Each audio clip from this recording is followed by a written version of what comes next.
Okay. Good evening, Town of Diamond Valley and council and everybody else, administration that's here tonight. We're gonna get our meeting started at 5:32, December 17th.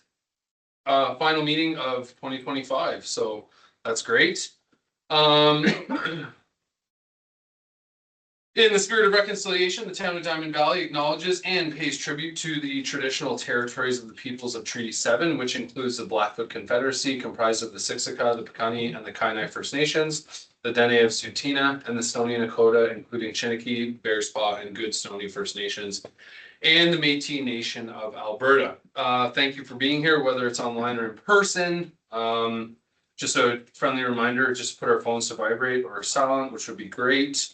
And at this time, we're just going to jump right to it because we do have to get into closed. Would anyone like to pull anything off of the consent agenda? Everyone have a chance to look it over. I didn't see anything. I'm tempted, but I won't. Okay. Seeing none. Was that a motion? Adam knows which one I wanted to deal with. Because that one is far too loaded. But you know what? I'm really tempted to pull it off. Then do it. Do it. Yeah, the request of support by MP Kenny Kwan. Okay. I'm gonna pull that off. Put it on action items 9.5. Yeah, I'd like to discuss it. Okay. Okay, can I get a motion to adopt the consent agenda as amended? Thank you for that. Okay, Councillor Gordon gives us that. All in favor? Passed as amended. And at this time, I'll take a motion for the regular agenda. Yes. Mayor Kelly, may I ask to move item number 9.3 to include under item 9.1? So the 9.3 is Yeah. so that we discuss all the capital funding at the same time. Okay. No, I think that's 2025 here, but it's not 2026. So that's why it's separate. Oh, okay. Yeah, 9.3 is to balance 2025. Clarity on that, CEO David, is that correct? That's correct, your worship. So, Okay. yeah, the reservoir pump would be a 2025 item. So it's for this year. Okay. Yeah. My apologies. Yeah, no problem. Good ask. Okay, motion to adopt the agenda. I'll give you that. Okay, all in favor? Okay, and I'll take a motion to go into closed. I'll give you that. Okay, Councilor Rose gives me that. Did I miss something? No, we're good, your worship. Okay. It's weird. And you must.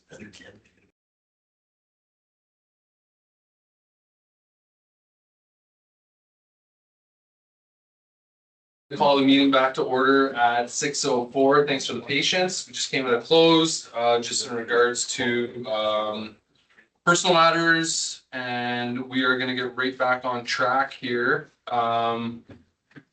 Because we've got some good discussions up for tonight, including our budget. I think we're just gonna go right ahead and move into question period. CEO Davey, any questions? Nothing, your worship. I'd love to hear that. Yeah. 6:04 open, 6:04 closed. That one's done. Your delegation. No, I know, but I would like to ask a different question, has nothing to do with my delegation. Am I allowed?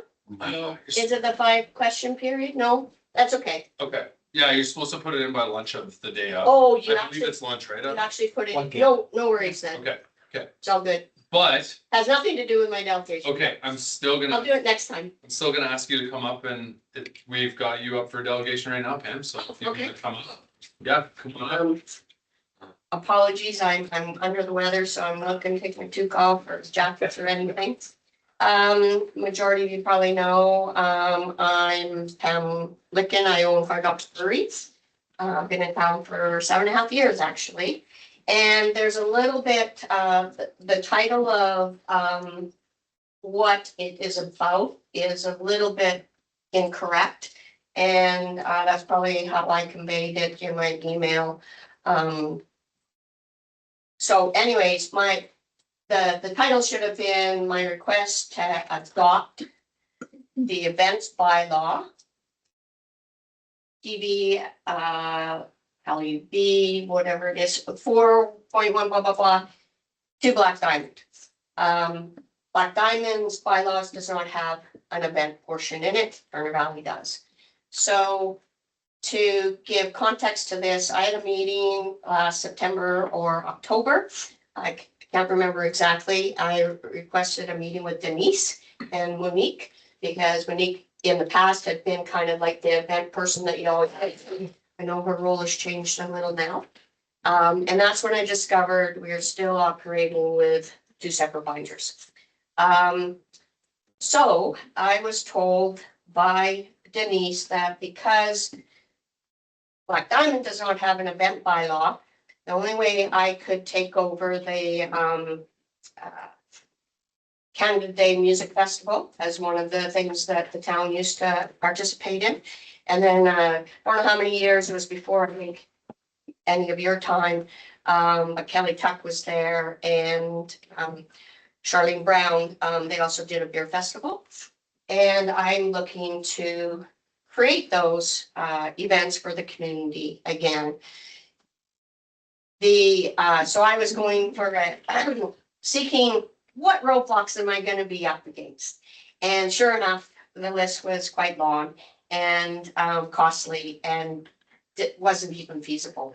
Basically, the lot between east of Hard Knocks and Rona belongs to Rona. I have a really good relationship with Rona. We provide them with the certificate of liability from Hard Knocks in the event that it's a long weekend, and we've used that for overflow parking to try to keep people off of the road and be as neighborly as we can. And that just never had an issue with that. It only really happens on, those Saturdays that we're extremely busy.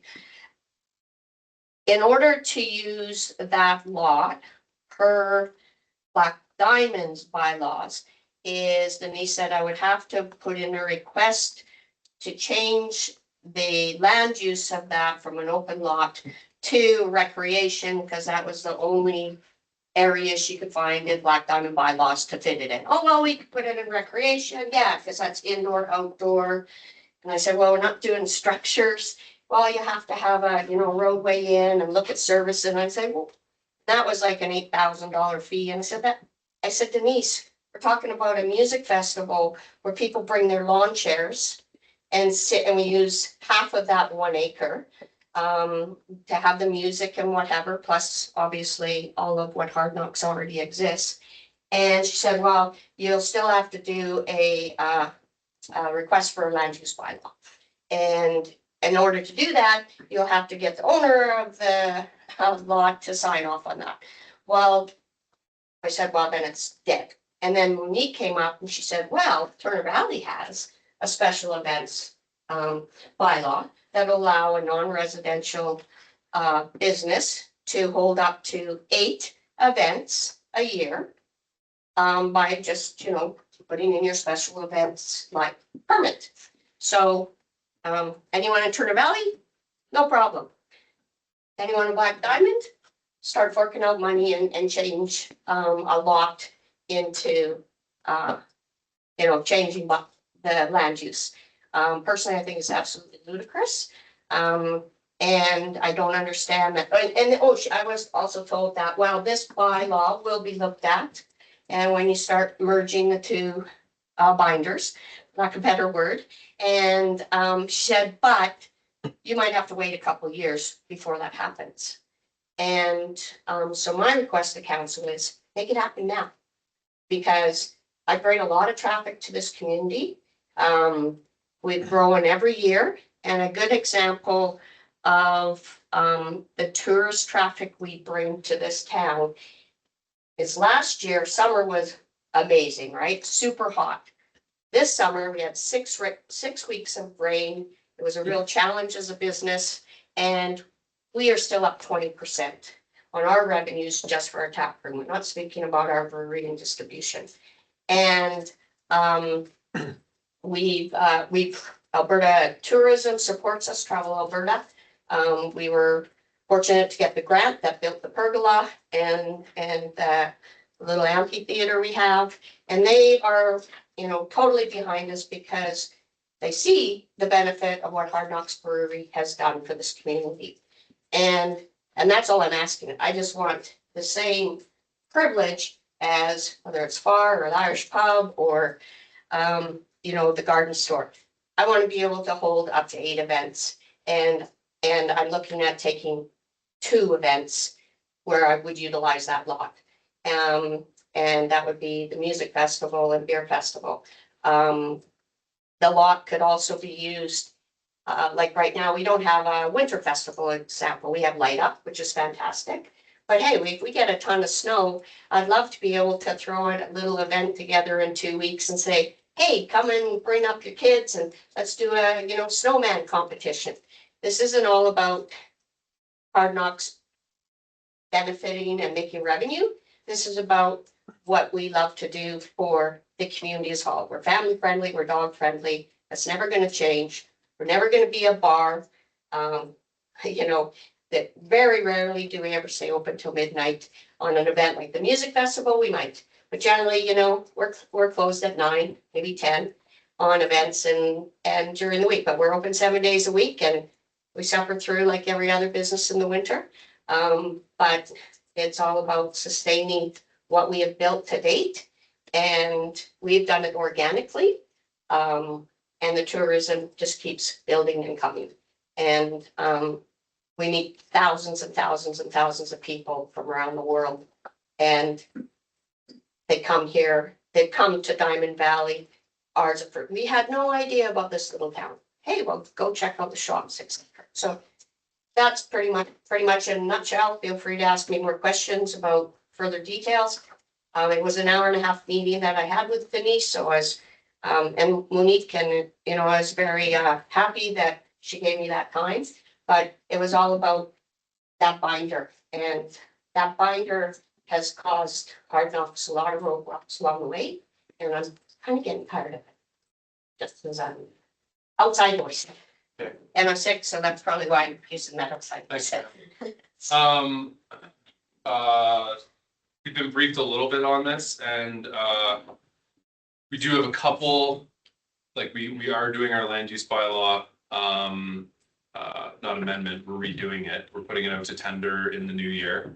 Obviously, that's not gonna be as swift and as quickly as you were obviously anticipating, because that'll probably take over a year to complete. But that's the 2 of them. right, but that's what I'm saying. I'm just asking for a special events bylaw to be in the Black Diamond binder. Okay. And then it's between myself and Rona, who owns the land. He has the liability. I'm not building anything on the land. There's no ownership on the land. It's a friendly neighborhood.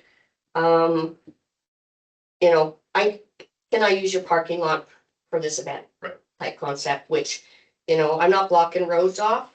Yeah. Quite frankly, I know for a fact in Black Diamond, I would never be able to hold an Oktoberfest like Far does, where you block off a road. Right. Absolutely would get shut down. I think, given the scope and what we're undertaking right now, council's gonna have to discuss this more and look at the options, because like I said, we've been informed, so I think as we get through our budget tonight, this is something we can bring back in the new year and take a deeper dive into it. We can get some more information from CAO Davey and look at cost. How much is it gonna cost us to do this right now to make this amendment versus waiting the year for the new bylaw?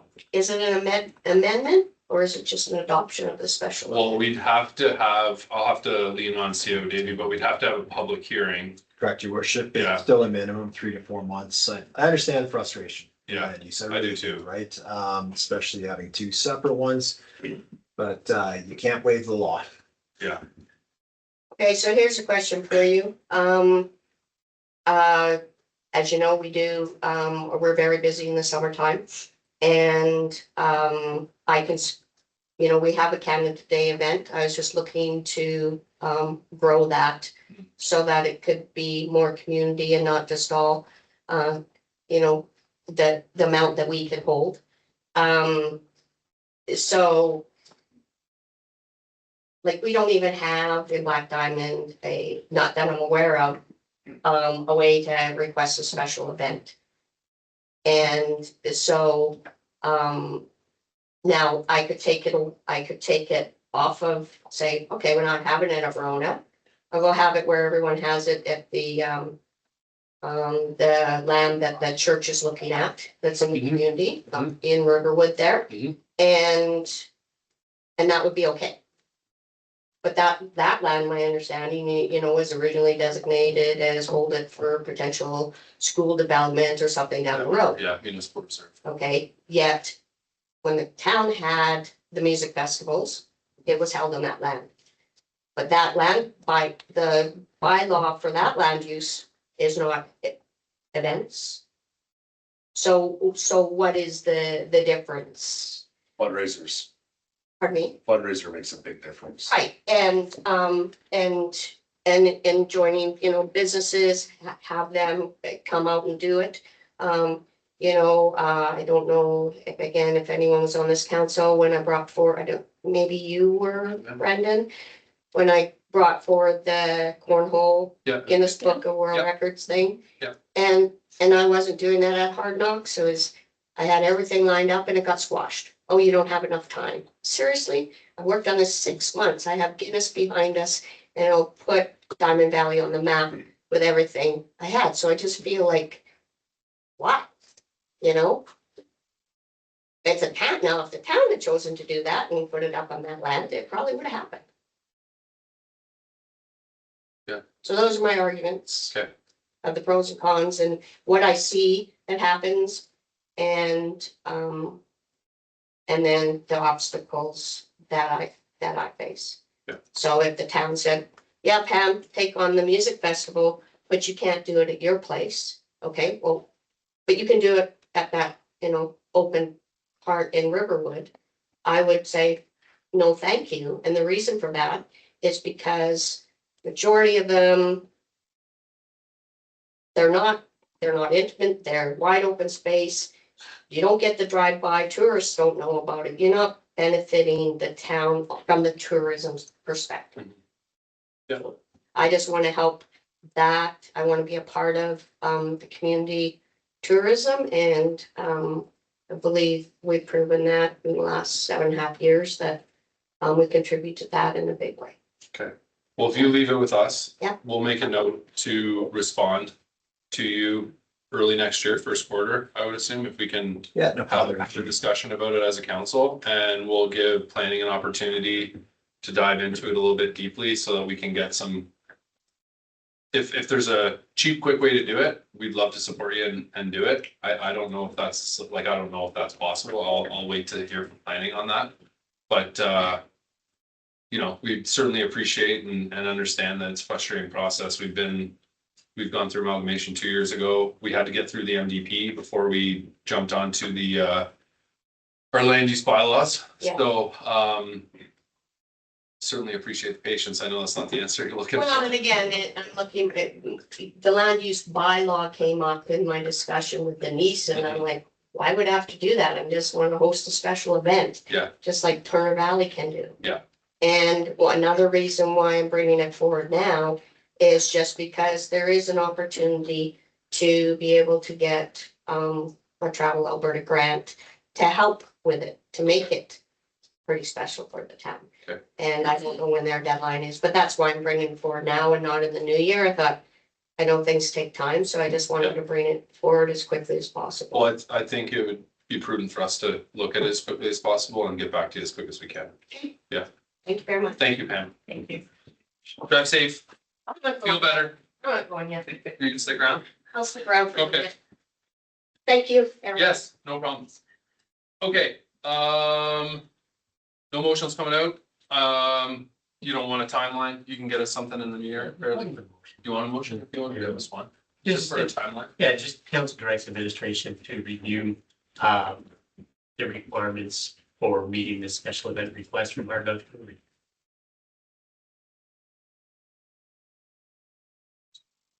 Requirements and options for meeting this request from our community. Okay, so staff report. That's staff report. Supervising equals. Well, In our own budget. yeah, well, I'm looking at the exact time the land use bylaw and I read the definitions. and they talk about public recreational facilities and events. But then in the land use bylaw, there's nothing referencing that. So we need clarity here. Let's leave it with the team. Yeah. Yeah. Okay, excellent.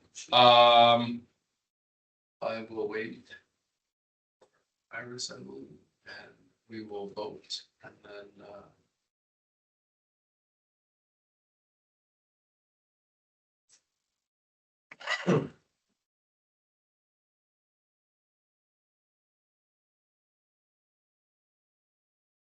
sorry. I don't know. Certainty, need the certainty. It's nice that we're blending it. Yeah. Right? Okay. Want to give that a read for us? Yeah, certainly. I'll read it once again. The council direct administration to review the requirements for meeting the special event request from Hard Knocks Brewery. And just going to add to that and to bring, as Councillor Holly said, and to bring a staff report to council when practicable.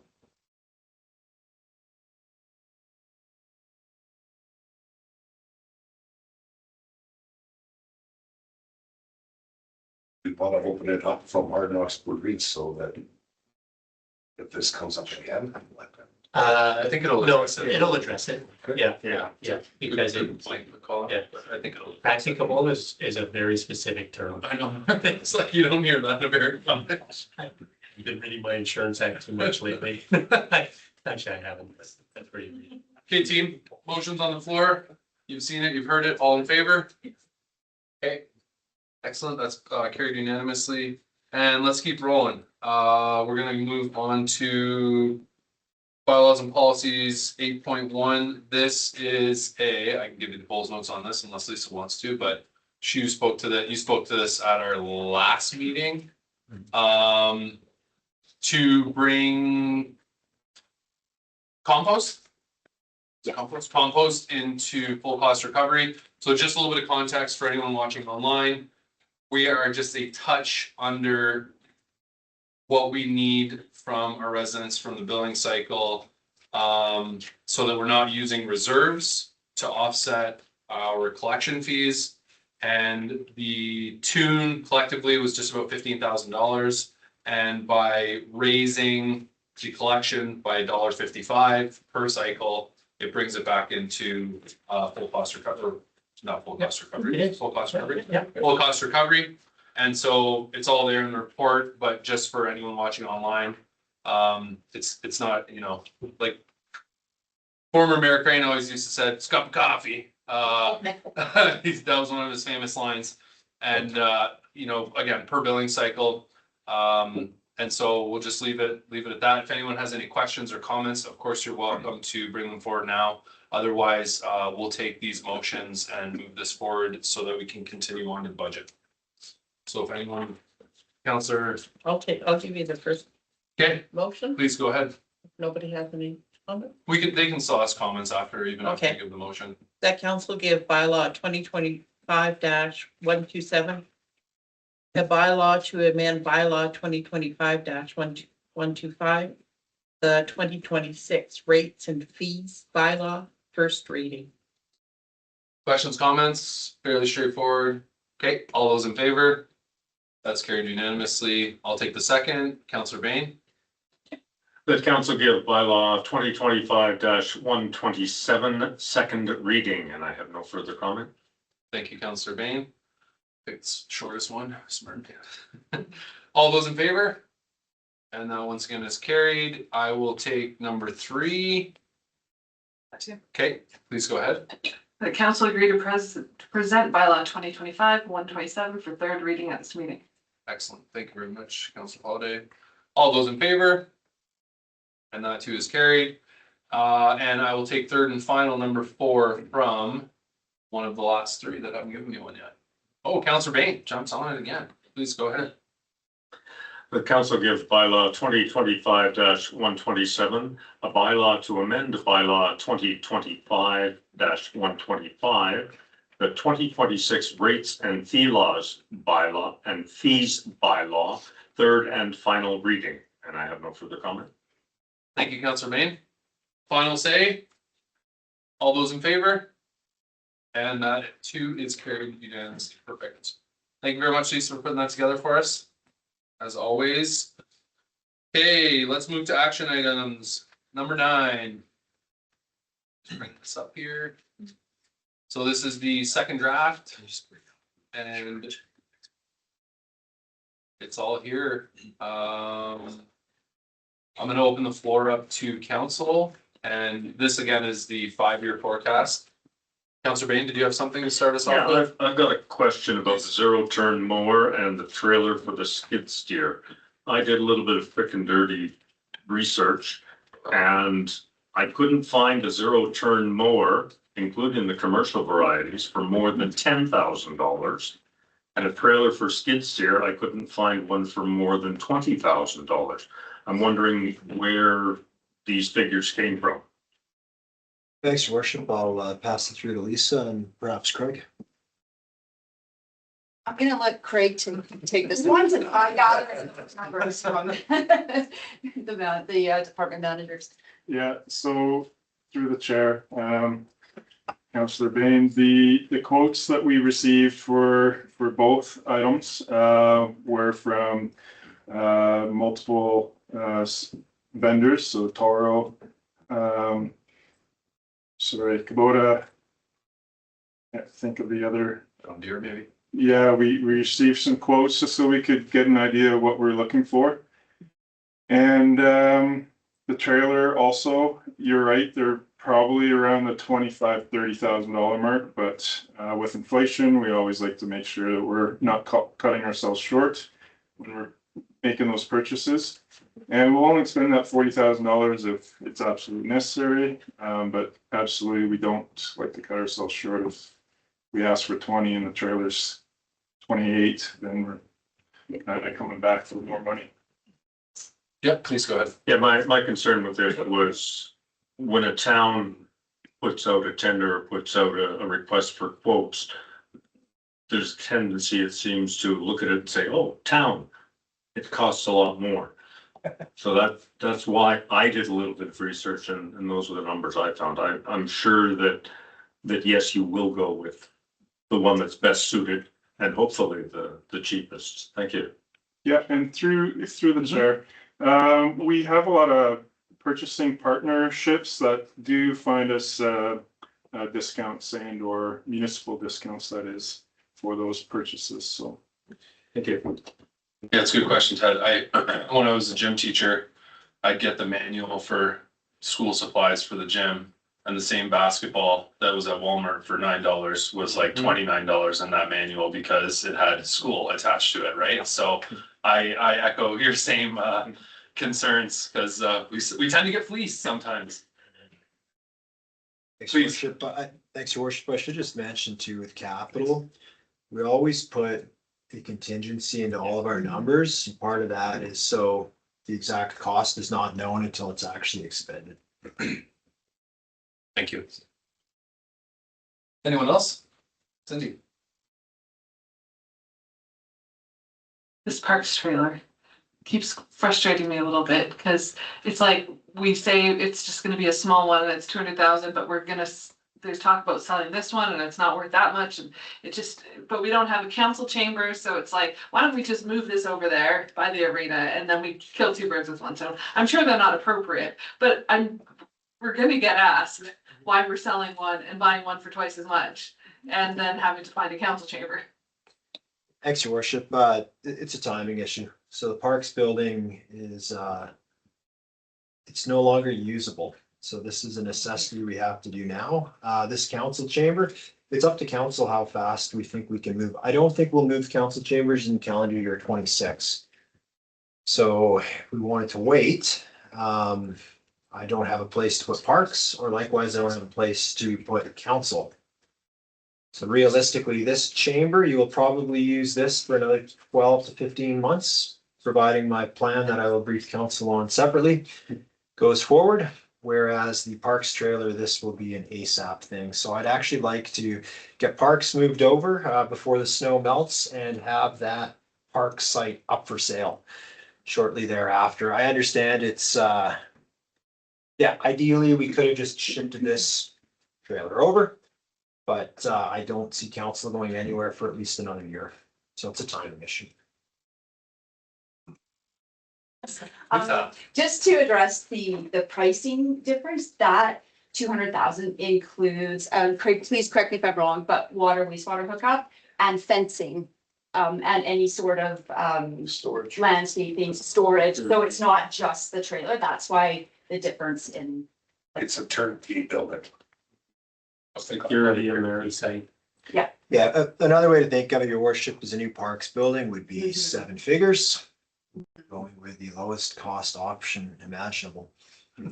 Yeah, Would it be about this size? smaller, probably half the size. So they need more than just our offices in the back. Bigger than that. Okay. Craig, I can speak to Like it. throw out the flare for the next year and let them have it, right? Like, If I may, Councillor Holiday, the Parks Department is not just a handful of people and a couple of pickup trucks. We're talking mowers, snowplows, all kinds of equipment. So when we move them out of one space, we need to be able to set them up so they're functional out of their new space. So they do need a staff room, bathroom, an office space, and then of course storage space for all that equipment. Yes. Your worship, maybe I'll just give big picture context again for anyone watching at home, right? So the location we're in now, we're going to sell. This will no longer be a town site. So the only building that will be operational on this site for the next year is the council chambers. The previous Turner Valley admin building behind us is going to be mothballed, so no one will be in there. And likewise, the garage where the utilities division were, they're now moving up to the West End Sewage Lagoon. So we think of this in 2 phases. All of the outstations at this site are now going to be offloaded in the next few months, and then it'll just be council chambers. Once I bring that plan to council and they decide where you want to move, we'll then start executing that. It'll likely take a year to conduct the move there. So by moving folks to one location temporarily and then to a next, you're not going to really see those savings. Likewise for the parks crew, moving them completely over to the arena, that's a permanent move. And then we'll sell off the whole park site as well, pending an environmental assessment. So before the end of this term, ideally, both sites will be sold and developed to highest and best use. So, and this trailer too that we're currently in will be sold as well. But yeah, I get it's a timing thing. Why can't we just do an A/B? That's why. We got about a year gap we gotta cover. Thanks, Adam. Satisfied? Yeah. To the best of. I don't know. Okay, Yeah, I'm sure they've got all smarter people than me looked at it, so I'm good. well, you gotta ask. I appreciate you asking, bringing it to light. Council, Yeah, if we can get an update, please, on the Sheep River Water Main project, where that grant request is at, that would be awesome. oh, I could. Councillor Gordon, we submitted the application, I believe, November 28th, give or take a day or two. So we hope to hear back early January or mid-January, let's say. I can speak to it a little bit too. I had a meeting with RJ during Light Up, and Adam put together a wicked report that I presented to RJ, and RJ is going to take that to the next seating. And the way that he explained it to me, it's, you know, a bucket. I think that most of us can understand. They got a bucket runs out, bucket being money, and your name kind of goes up that bucket line as time goes on. So RJ said at the very least, he would get us or give us an indication of where we are in that bucket. So I'm obviously hopeful that we could get it in January, which would be great. If not, hopefully we hear back from RJ and he gives us an idea of where we stand, and maybe he says, you know, keep at it for 1 or 2 more goes. And but we haven't asked him for very much, and hopefully he's able to pull through and at least have a conversation and get us some details on it. So thanks for continuing to apply, and thanks for asking the question too. So I'll keep you guys in the loop if anything comes from RJ. But yeah, I had a really good conversation with him, so I'm hopeful at the very least he can get back to me like he said he would. Okay. Yeah, go ahead. Yeah. So I think I've asked this before, but I can't remember the answer. We have new council, so the flood money for the berm technically was old DRP money, and this water line was technically a flood problem that created it.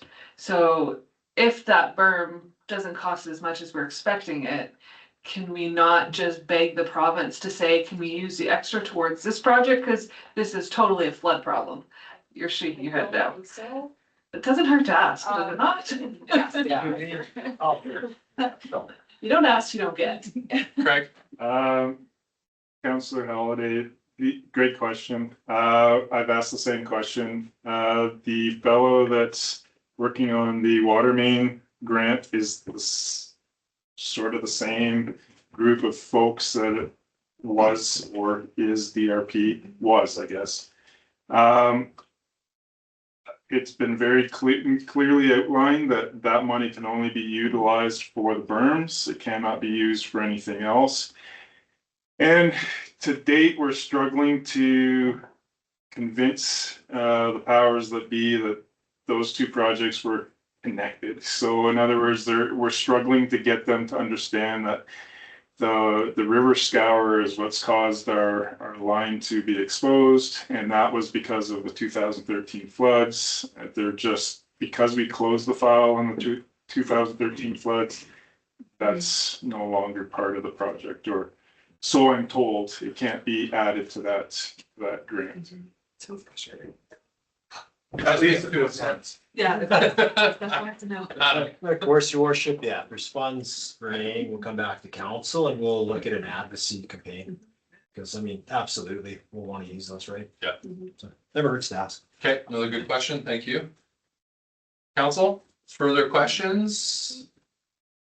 Those are okay. If not, The motion I would love one, please, and thank you. that council approve the 2026 capital budget and 5-year forecast as presented. Thank you. Last chance. Thank you, Lisa. All in favor? Thank you, that's carried and passed unanimously. We're gonna check that one off the list. And I doubt you're going anywhere yet, Lisa. Okay.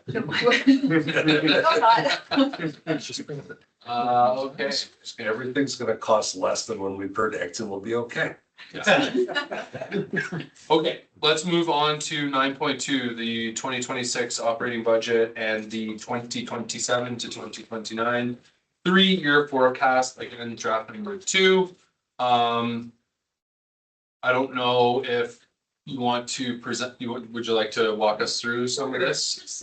You can give us a high level if you want. Yeah, the PowerPoint, I think, really covers the same. Yes. And sorry, my computer's completely frozen, so I hope that stops. If you have any questions, I need that for. I'm sure it's all in your head, Lisa. It is, every number. I think that the main thing I'd like to say, going into this before we start, is that the budget being presented has a 4.2 tax revenue requirement increase. And that is with an additional 75,000 going into infrastructure reserves. Just so for your reference. I think you can, let's next slide. Okay, so these are the budget highlights. Obviously, like I talked about, a 4.2 down from 21. The total transfer to reserves will be 697,204, with 35,000 being put into the pool reserve, providing this budget shows fireworks being canceled, and that cost of the fireworks going into the pool reserve, that does not take into account the staff resources or costs of those things. The land use bylaw cost is distributed between 26 and 27. Aqua Terra is taking over the waste, water, and water, and that's reflected in the increase in the contracted service amount. And the big one is organizational restructuring has allowed this reduction of the tax revenue requirement needed. Staffing has been reduced by 20%. So there will be some reduced service levels due to those staffing changes, which is to touch on the fireworks, part of the reason I'm presenting that as an option for council, because it will eliminate staffing the need for those staffing resources for that. Next slide, please.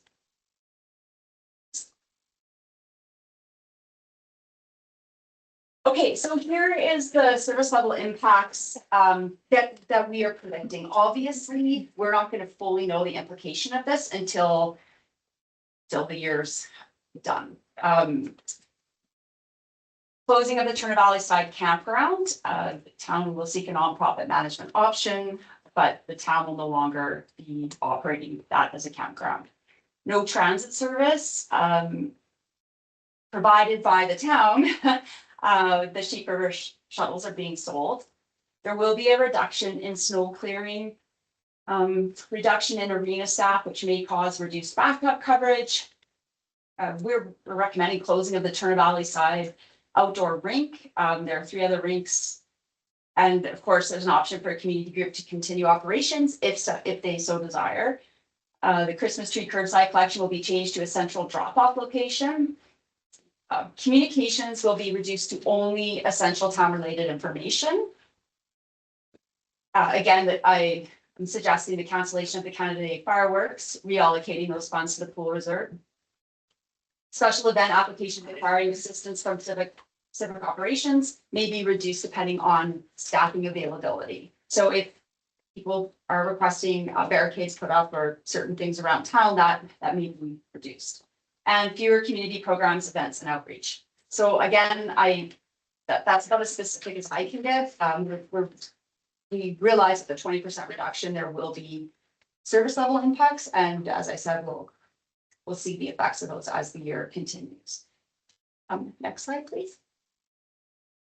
The 2026 operating budget has waste rates at full cost recovery, water and wastewater moving towards full cost recovery, which is really helping with that money being put into reserves for infrastructure. And both of these services are based on usage, which removes or reduces the tax revenue required. So council's direction has been to try and move towards full cost recovery to reduce the tax burden and have a user pay model. And then the graphic just shows the changes coming in as of January 1, 2026. Next slide, please. This is a graphic that is just showing the monthly impact to property owners. We're talking about the budget and the tax implications, so that is bolded. So for an average house assessed at around 590, you're looking at about an $11.52 increase per month with the 4.2 tax revenue requirement increase. Total, if we look at the utilities as well, puts it to $24.42 per month increase. Next slide, please.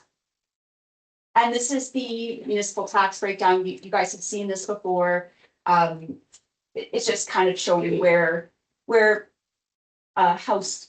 tax dollars are going, kind of breaks it down. And this will be sent out with tax notices this year. Yeah. And there's also been a comparison done with, there will be with 26 versus 2025. We just, that will get done after we know the split and it can be accurate. So next slide, please. Love that. Oh, this concludes the. I just want to make sure, the other thing I want to point out that I did forget to point out on draft 1, and it has not changed in here, but this budget is built as per council's donation policy, and what I have put in there are the same donations that council had last year. This is your opportunity to change that. It's STARS, Citizens on Patrol, and Search and Rescue with the same dollar amount. I do, yes, actually. Iris, could you pull up the graphic? We want to add one thing. I too, do, that yes. There's some context. This this was just given, we just got the industry rate. Well, let me start again. Here is a chart of the WC industry rate, just so for anyone who's not aware, the industry rate is for all towns in Alberta. It has gone up, as you can see. The industry rate is for every $100 of earnings per employee up to $104,000. So for every $100 an employee earns, we pay that rate. WCB also will add a discount or a surcharge to these rates based on claims. Mhm.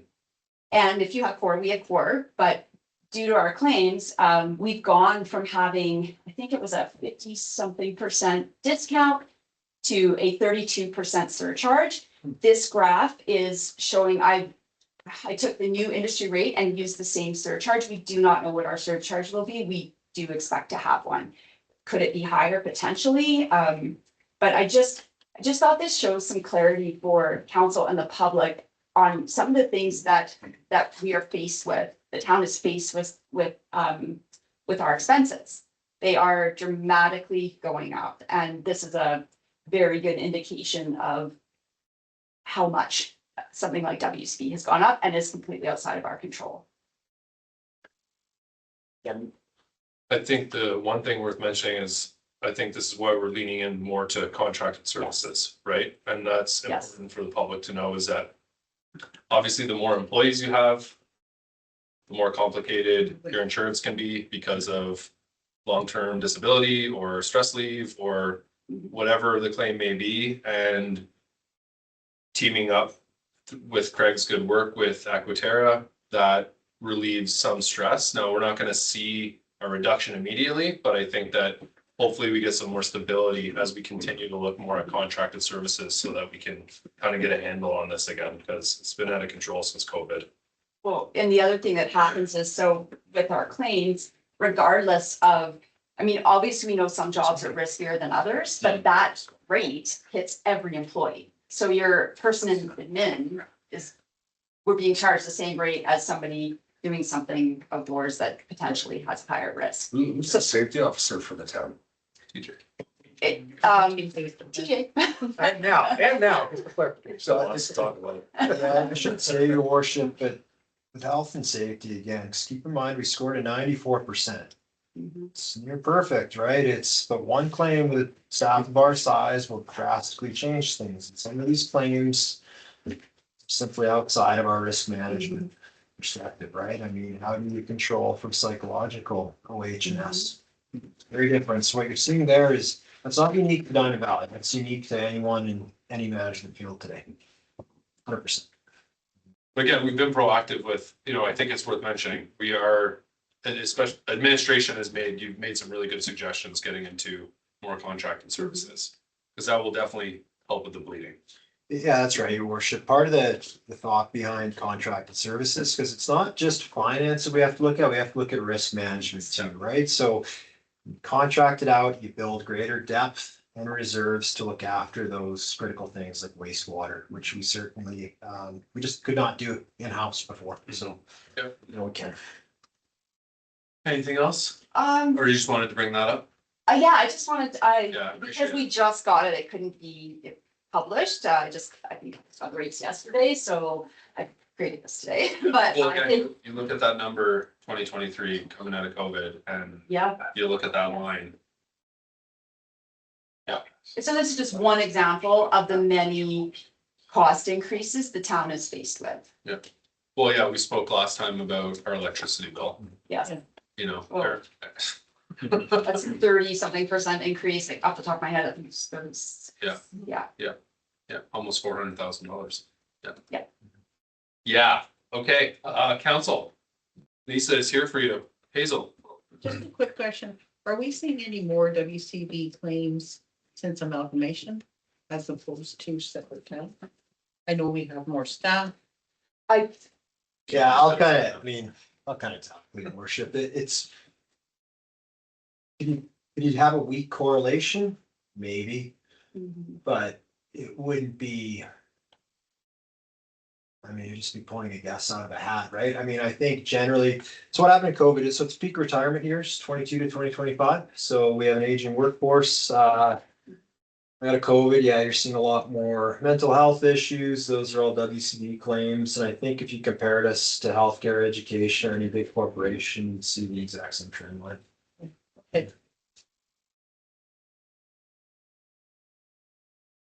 Still yours, council. Do you have any other questions? Lisa knows the time. Yeah, go ahead, Colin. Are we able to raise the prices for the pool? Because we're constantly talking about how much it's draining us. There's lineups at the pool. It's not hurting for people wanting to go. Is there a way we can raise the prices to stop the bleeding, essentially? I can take that, your worship. Yes, fees and charges bylaw, when are we gonna look at that? I think it's gonna come back after the February committee of the whole, so end of February, it will be coming back. So if that's something you'd like administration to look at, if you could, a motion and we can bring that information back. I should say, your worship, though, that increasing the prices of the pool will not materially change your revenue position. For the The budget. subsidy is huge, right? Mhm. So if you go from 90% subsidy to 80%, 70%, it's not gonna materially change any of the revenue projections, but if you just wanna kind of get it inching up, I'd suggest a motion to direct administration to look at increasing rates that we can bring back as part of the fees and charges. And if it's not just the pool, if there's other things too, this would be a good time, and we can bring those options back. Nice time to bring. Yeah. Okay, so let's make a motion about that. Do you want to make that motion? She'll wordsmith it for you. So to direct administration to review. Sure, yeah, So I okay. think some other things might be relevant to the fees as well. They like add into the motion. Okay, sure. But if you want to start one for us, Iris. Sorry, notes, your worship. Right now, Colin, Um, that, do you want to bring a motion on about Well, we want rates and to- fees? Because there might be other relevant. I guess pieces. it's. Okay, so. Okay, I have a follow-up question to that. Okay, well, why don't, are you okay? Yeah. Okay, Counselor. So I've got a question that I think might help us, not help us, but might expose a little bit more. We've heard, what is our offsite levy bylaw reserve amount right now, or offsite levies? The reason I ask that question is because we're really restricted on how we can use them, We correct? are, yes. So I would love to, I know we kind of bandied about when we were in the MDP steering committee to look at how we can maybe even eliminate the offsite levy, make them fees instead, so that we can use them throughout the community as opposed to very, very rigid requirements with the offsite levy. That's why, because that then will become part of our fee schedule as well. Mhm. So That's coming to council, Carrie, the committee of the whole, or is that something part of what you're bringing, or? Your worship, I think we're gonna talk about this briefly at the planning priorities Yeah, session, right. but actually, yeah, if we can include all of this in a motion. Mhm. That's what I thought. Very useful. Yeah. Yeah, because, I'm thinking about the development that'll happen at the end of Royal. So there'd be offsite levies and part of Royal doesn't have sidewalks on that western edge. And so can the offsite levy be applied to add those sidewalks because there's infrastructure upgrade? Or is that another capital expenditure altogether? So if we can eliminate such restrictions, then I think we can get closer to the deficit we have in planning that we currently have and make it much more so that we get rid of the offsite levies to as much as possible, create them fees. So hopefully we have a bit more of a user fee structure within our planning as we are concerned about that deficit. I mean, planning is such a massive thing, and that's what I have written down here. What can we do to make this, to reduce that deficit between revenue and expenses within our planning? Could you give just a snapshot for Colin and Ashley about what an offsite levy is? So the offsite levy, it's a pain. I mean, Karen could probably do a much better job explaining, but it's a pain, right, Karen? So we have to by law. There's a crazy amount of formulation that goes into it for any developer coming in. Even if on land that needs development or future development, when they submit an application to be done, that's when they have to, like a development application, that's when they have to pay their offsite levy. The offsite levy is for future infrastructure needs that are required because of that development, but it's very restricted how we can apply that. So And if you have like a rec master plan, you're able to apply, or you're to able a to charge. certain amount, Yes, exactly. but it has to be extremely justified. Yeah. And the challenge is now, such as what's happening in Canmore, they threw it out because they couldn't justify it. And it's an insane process. I think Carrie would agree, trying to get it set up. So if we can, And you have to have the studies done to. Oh, exactly. to justify it. And So then spend have- more money on the studies. exactly, and then you're working with the developers with that formula. Yeah. They have to be part of the process and Yeah. it's too many hurdles, in my opinion, to overcome. That's right, Where too. if we can do it by a fee and have that in our planning idea and bat it back and forth, I think that's what I'm looking for. Yeah, so you just say, $5,000 a house or $10,000 Or whatever, a house, or whatever the number is. whatever it is, right? Whatever the number is, Yeah. yeah. Okay, great. Love that. Thanks, Councillor Gordon. Thanks for the background as Yeah. well. I think that we try to capture as much as we can, for all of us to keep us top of mind. Okay, I'm going down the table a little bit here. Just, I have lots of questions on different things. The first one I wanted to ask was, we got the new shark budget today. I don't know if you saw it. I have not, and I've been asking for it. I should. this week.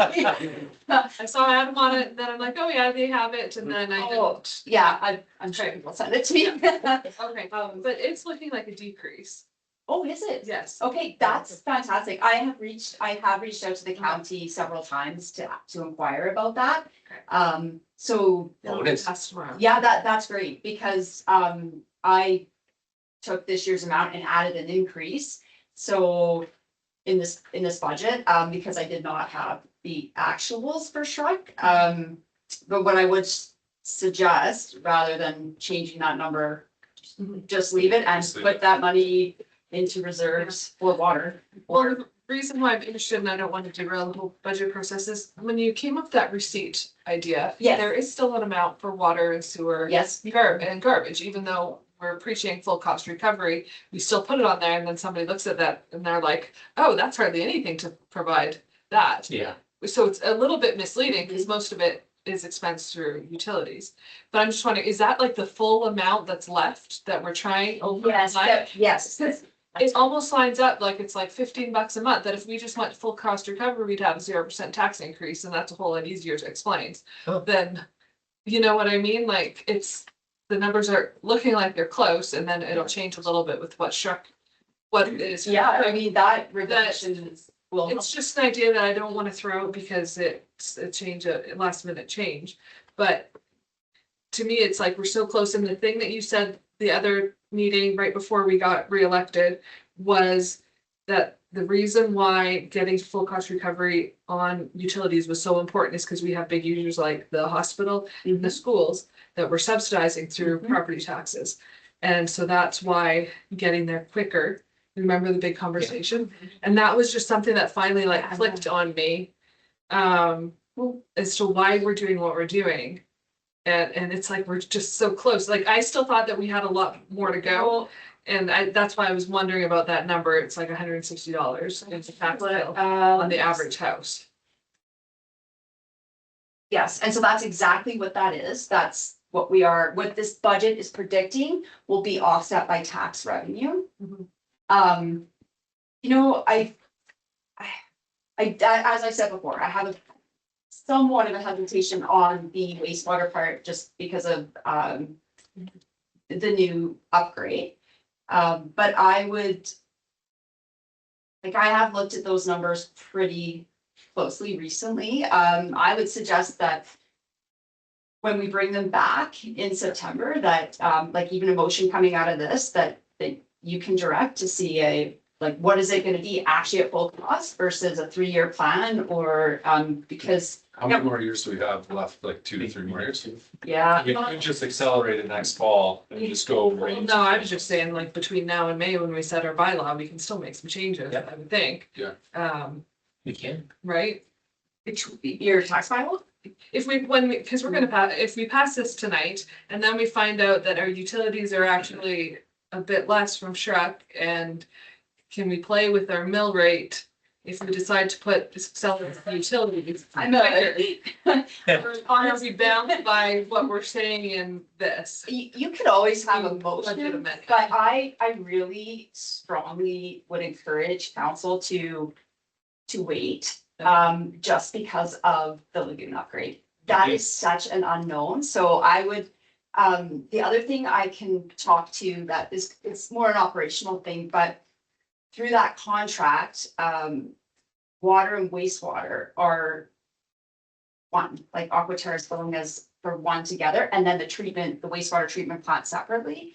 So I'm kind of going to have to readjust the budget that way. So I would leave the fact that Shrug has come in a little less, I would suggest you leave the number I have, because ultimately I think we'll end up maybe needing that difference. Because we really don't know the final operational number for the lagoon upgrade, which I'm hoping when we come back with updated rates in September, we'll have a much better idea.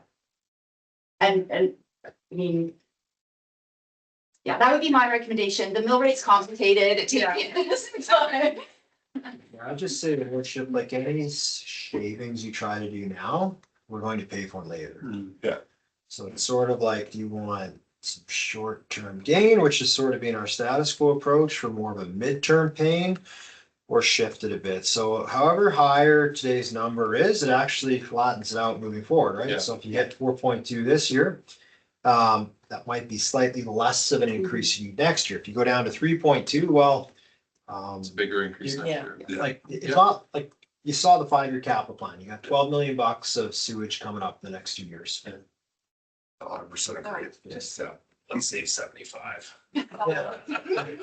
Follow us. Yes, let's try to look It's for the no same more pocket, taxes. whether you're collecting 100 grand more from utilities or 100 grand more from taxes, it's the same pocket. Yes, it is. So it's just a matter of how you're doing it. And Yeah. yeah, we're talking about 4.2, that's the municipal only. Yes, We're expecting at least, we're gonna be up over 7 with the education Yes. amount. More. Base yes, more. more. Yeah, right, coming out sorry, to interrupt you. No, that's Uh, fine. I think that needs to be clarified for anybody Yeah. listening to that. Yeah. This is, Coming out of AV Munis, I think was projecting a 10% across the board. How that impacted last year in Diamond Valley was like 14% on average. But I would say it'd be nothing less than 5. Again, I don't have that information, but just based on us knowing that it'll be at least a 10%, it's going to be north of 5. For sure. And it's forecasted in this budget, right? It is. In that line, the cost.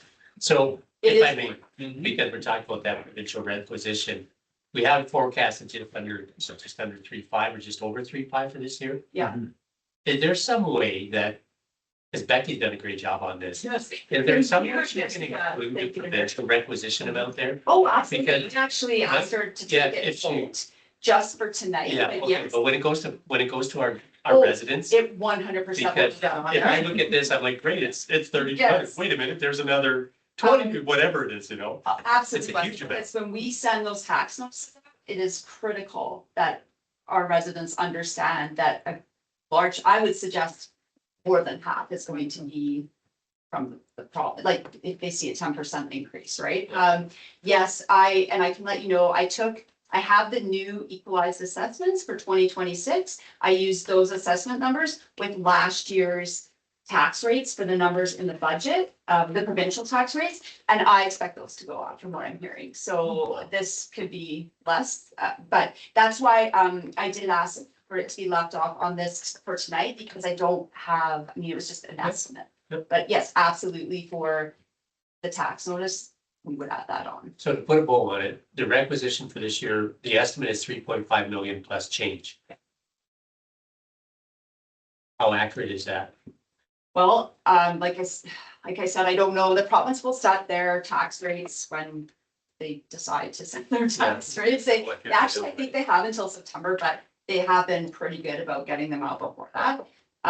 So we should see, like in March, I should see their, the amount that they think we'll have to pay. So I did take we have an increase, again, the equalized assessment has gone up,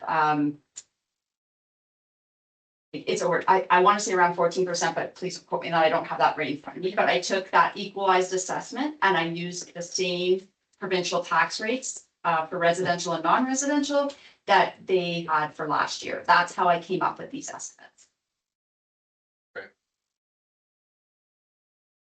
just Cindy? another on this. Yes. So common services is something I don't think, because even I as a counselor, I'm like, okay, what's common services? I know you mean, I'm like, Yeah, what is that? And I do worry about the misleading of water sewer, because that is such a small portion of what the water sewer. Like, I'm just worried about that being misleading, because so much of water and sewer, so that would be my only suggestion, is to tweak, make that more meaningful, what common services might be. And then, I don't know if we can not draw attention to water sewer, because it's not accurate. Thanks, George. It's a tricky one, right? We batted 3 or 4 versions of this down. Maybe it's just simpler to just actually take those headings. Not break it down so much, right? Because we actually, our first kick of the can, we probably had 10 other items on there. Yeah. It's kind of like you go to Costco, right? Like you paying for the individual apple, or is it just the basket of fruit? That's our first year. We obviously, and big thanks to Okotoks on this. We borrowed theirs. So that's what you're seeing up there. So Yeah. we can consolidate Maybe, this. maybe lump common and common and civic together, and I don't know if there's a way to, a word that better explains the two of them in one. Well, and I'm wondering, can we go back to the graphic with the house? I was thinking, I think this is set to go, if the budget is passed, the website has its back, it's set to go live tomorrow. I also think this is a great graphic kind of showing the utilities and the tax for an average house based on 25 cubic meters consumption. So again, these are all just averages, but this graphic does kind of break that down. So I like this one a lot as well. So the receipt, I'm open to suggestions on how to change that. And where we're trying to go with this receipt is we Yeah. want that receipt to be unchanging, so we can compare 26, 27, 28, 29.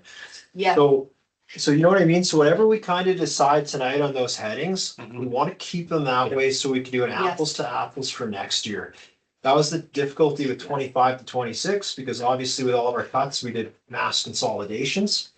And so if we have those, can you go down in please, Ars? So if you see when we've got those 5 headings, ideally we want to keep those headings, and the fewer numbers, the better, because it's likely to carry over than year to year. So I think that's what we kind of want to get to, is apples to apples, so residents know what they're paying for. and I would like, the comparison that has been done is great. And that's an option too, because then you see that number for civic services go down each year. Exactly. Because I was really excited this year, it went down, I was like, oh, this is great, and I totally understand that the average person isn't gonna remember that. But if we have the comparison, so 25 versus 26, really, as council increases those rates, you should see that number come down. I'm just wondering, maybe even just a little asterisk saying that utility expenses pays for the most. This is only a small portion. Yeah. I just don't want people to think that their water Oh. and sewer only cost 100. Oh. What you're saying, That's what I'm that's saying. how you- And then they're gonna be like, but I'm paying $150 on my utility bill. Yeah. Yes, so Yeah. understand. Thank you, Cindy. That's- I caught Sorry. on too, just in viewed it, I was like, I get it now. You could just tell me if you don't understand. But you talked around it, it was great. I thought you meant like, that's not how I understand it, but yes, Okay. absolutely makes sense, and I think, an asterisk and just something to say that the majority Nice is paid. idea. So instead of saying sewer, whatever, civic services, put in brackets there. I just froze. I had it, I just froze. Unfunded, No, unfunded portion of utility. That's exactly, yeah, Unfunded. unfunded utility portion. Yeah. Yeah, I don't know, something like. Something like that, yeah. Yeah, With that, glad, That's- glad we're all in the same. Thanks for answering my mind. That was a Or I froze. It's like, I can't believe I'm freezing. Okay. Hi. Hello. Go ahead, Hazel. Oh, we got lots of discussion, Hazel. So, requisitions is a fairly big number, Yes, but it not only includes school division, it also includes West Winds it does. and cemetery. No, it does not. The only thing that is allowed to go onto your tax bill as a requisition is anything that's requisitioned on behalf of the province. So that is only West Winds and the school. Okay, so, I'm sure you got this letter from the Foothill Cemetery budget. Yep. So the requisition this year for us is 97. Yes, it is. Yeah, and it is in this operating budget. And except for the capital portion, which is in our capital budget. Okay, so the 73.9 is operating. Yeah. That's under the 75 It is under, cemetery. it is under I know it's an operating budget, and on the draft one, we had the individual budget for the cemetery, and I did use those requisition numbers that were just Okay, presented, or just sent to us. okay. I have one. You can have one last question. Go for it. We have, that's here, it's all good. You can have my question. Well, I think Ashley's gonna get and the hate on the fireworks, right? Is that yours? Yeah, Okay, okay. yeah, well, I've got another one that's second on calling it Yeah, Dawn Speed, but we'll get it. I'm highly patriotic. I support fireworks, but in the outdoor rink closure. Yeah. I want to talk about that. Do we have stats on how well utilized? I know it's a terrible surface and it's hard to keep with Chinooks and all those things, but do we know what kind of usage it's getting? And if we do not use it, are you expecting community to take it over? Or can we take it out and have extra parking for the pool? Like, is there a way we can use that? Cause it always feels like we need more pool parking. Thanks, your worship. Let's start with Craig and then I may have commented. Yeah. Yeah, so those are all great questions. Short answer for stats on usage, no. We don't have a means to track usage. We don't have cameras there. We have lights, but we don't have any staff nearby to see and be able to count that. It does seem underutilized in that, during the daytime usage, staff driving by, you rarely see anyone there. I would assume that on a mild evening, you probably see some usage. As far as maintenance goes, yes, it's a difficult site to flood for a handful of reasons. That site, when it was built, there's 8 inches from one end to the other, so you can imagine water to flow to the low side. So it takes us a long time to build that ice up, and you'll have 10 inches of ice at this end and 2 inches at that end. And then we're using a water source from the Flare and Derrick, and it's a 3/4 inch hose with limited water pressure. So it takes a lot of effort.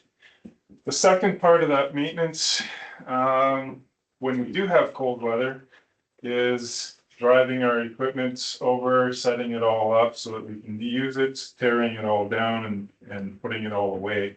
The Flare and Derrick doesn't have any storage space for putting that equipment away. The volunteer aspect is difficult because, again, we don't have a place to store anything at that facility, nor do we have proper isolated access to water so that volunteers can actually flood. Making it more difficult is if there's a rental in the hall. Now we can't do any floods because volunteers are going to want to do this in the evening than on weekends.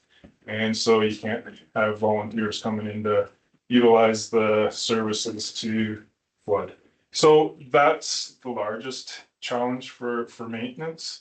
And then, of course, this is an ideal representation of most winters up until around Christmas. We always struggle with these Chinooks.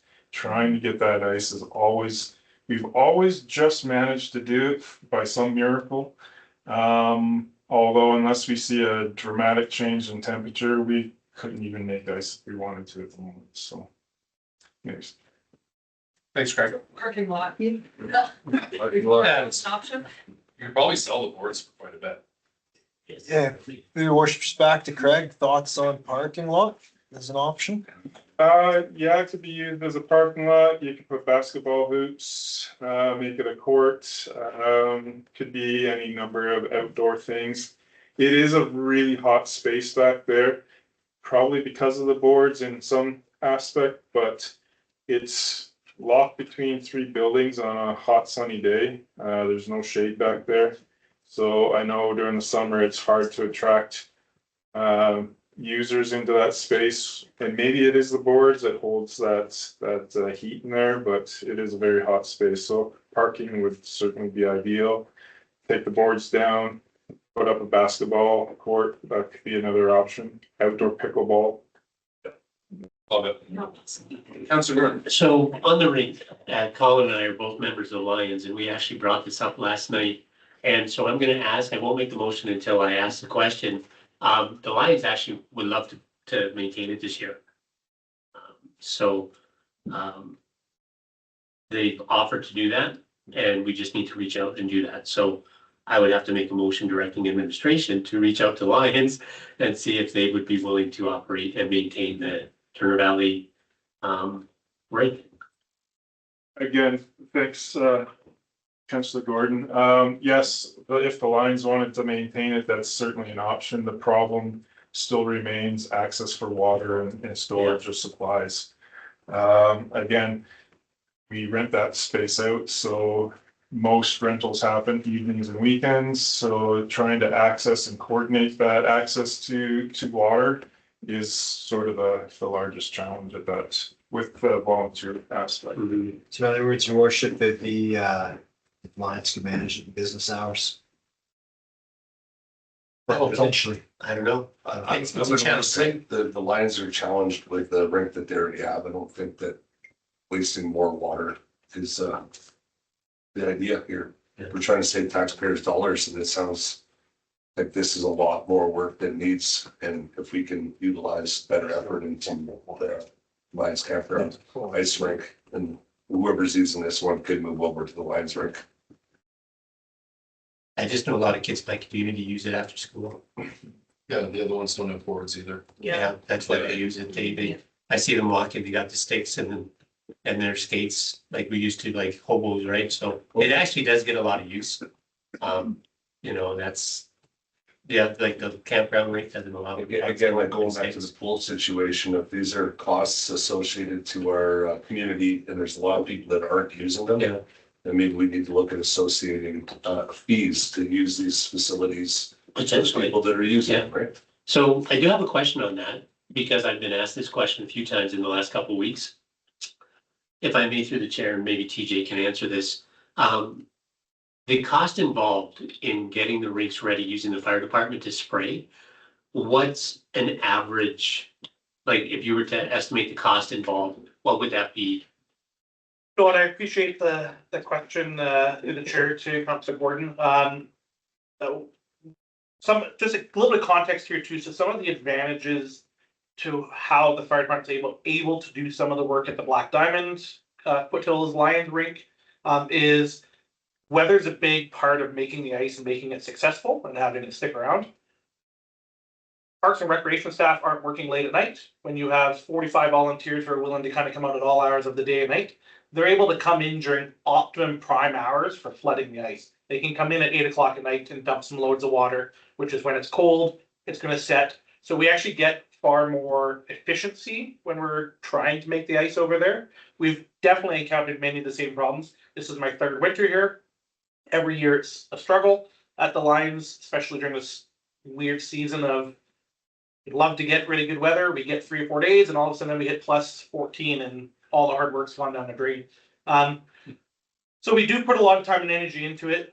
We try not to expend a lot because we do use our paid on call firefighters. So on average, we're probably in terms of staff time with the firefighters, you know, in terms of the entire time of trying to get ice flooded and ready for Foothills to take over, I would estimate probably around $1,200 a year is what it takes to probably, if we're having to do several floods, if we're getting that sort of warm, cold. Obviously, the colder it is and the more longer it is, we can shrink that time. But that's if I was to do that math roughly, which is what I just did, that's roughly 15 floods. So roughly 15 floods will cost about $1,200 for the fire department to do, but that's not including the cost of water. We don't have a way of estimating the water right now because we're currently doing it off the fire hall, so we'll pull some numbers. Yep. But those numbers won't be able to be pulled until later in the season once we get all those water meter readings. So we don't know the cost for the water. But like I said, if we were to do about 15 floods, which is a bit, I'd say that's kind of an average maybe for a normal bad year. That's about 15 floods at about 2-3 hours each time we do it, so. And sorry, have you in the past done the Turner Valley rink? The fire department does that too, right? So we have been asked to come in and support Public Works. Again, I only have my 3 years here. So part of it is getting, again, that initial flood. Same thing we do for Foothills Lines. We don't maintain the ice over Yeah. there. We just are there to create the initial ice.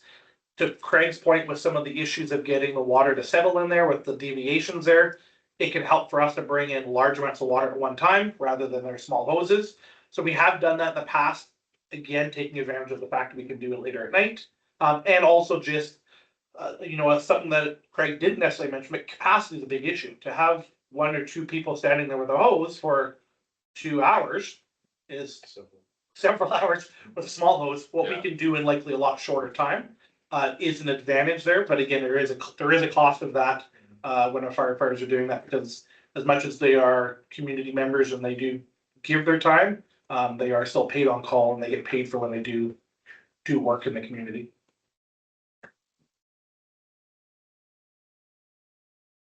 There is an advantage to the rink in Turner Valley. It is sealed with walls. Unfortunately, our number one problem that we continually face at Black Diamond is that no matter how excellent the craftsmen are as a Lions to build something, when you're putting something on top of dirt and you're putting it with wood, there is no way you can effectively seal it that does not take an extra amount of work to create a solid base. So once we get that base, we're off to the races, but we require really good weather for a long period of time to get that base in Black Diamond, which could be far easier conducted if we were doing Turner Valley, because it is a sealed concrete, if I remember correctly. Asphalt rink, which will hold and maintain the water, which is a difficult thing in Black Diamond. I follow through there. Yeah. Okay, Oh, yeah, I kind of, I wanted just to touch on the fees thing. I know I brought up with administration and a few of you guys about, requests from Okotoks to possibly keep the rink open, longer for into the spring season. I reached out to the Okotoks ice scheduler. They said Blackie's now closing the rink. There's a need. Scott Siemens already completely booked. High River's not staying open anymore, so there is need. But I just wanted to kind of piggyback on Collins, I guess, ask for information with regards to the pool. And speaking to some of the teams that do want to book here, they're willing to pay a premium up to like $225 per ice time, which is quite a bit more. That's it's $90 more than that would normally pay. So I'm just wondering, with the deficits, if we kept it open a little bit longer, could we possibly close those gaps if it was booked like a regular season at a premium? So, and I just wanted to piggyback on his motion. So if, when he puts it forward, if he'd be willing to add my information in. And also just wanted to, I know maybe it's petty, but I feel like we're talking about taking away the campground in Turner Valley and the rinks and certain things. And I look at the Canada Day fireworks and I just feel like we've pulled back so much already on something that the community really looks forward to. I've been here 10 years and me and my family walk up every year. We go watch. It just, you talk about a cup of coffee, you look at $10,000, it's 78 cents a month at $15,000. So what are we looking at, like 54 cents a month per taxpayer to keep that in at the $10,000? And I understand the administration cost does add a little bit more, but I just feel again that we've taken a lot back and we've cut back a lot. And is that absolutely something we need to take out?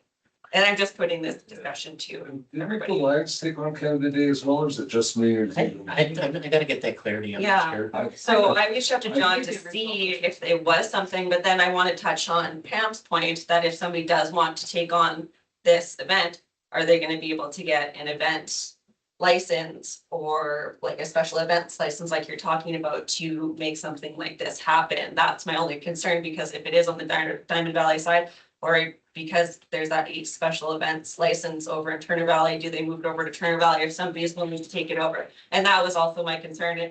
If someone does decide to take it over, are we gonna struggle to get a license or an event going for it because of our land use bylaw?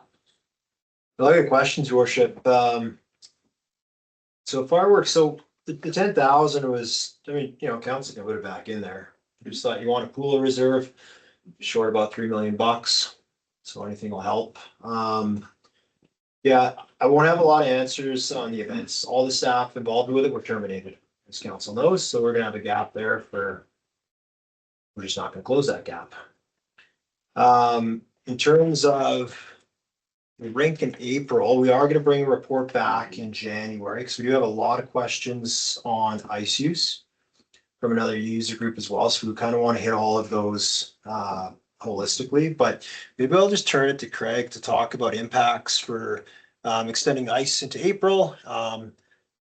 You know, how we can do that, but then what the costs would be to doing that as well. Absolutely. Thank you. Yeah, through the chair. The initial, we'll be doing a cost analysis of estimated cost to operate or the expense to operate for the additional months. And then what that potential revenue could look like. The upfront challenge at the moment is with those reductions in staff.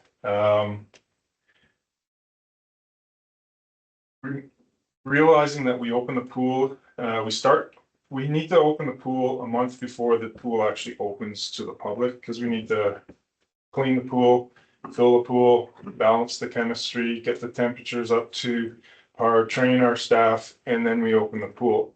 So that happens May 1st, first week of May.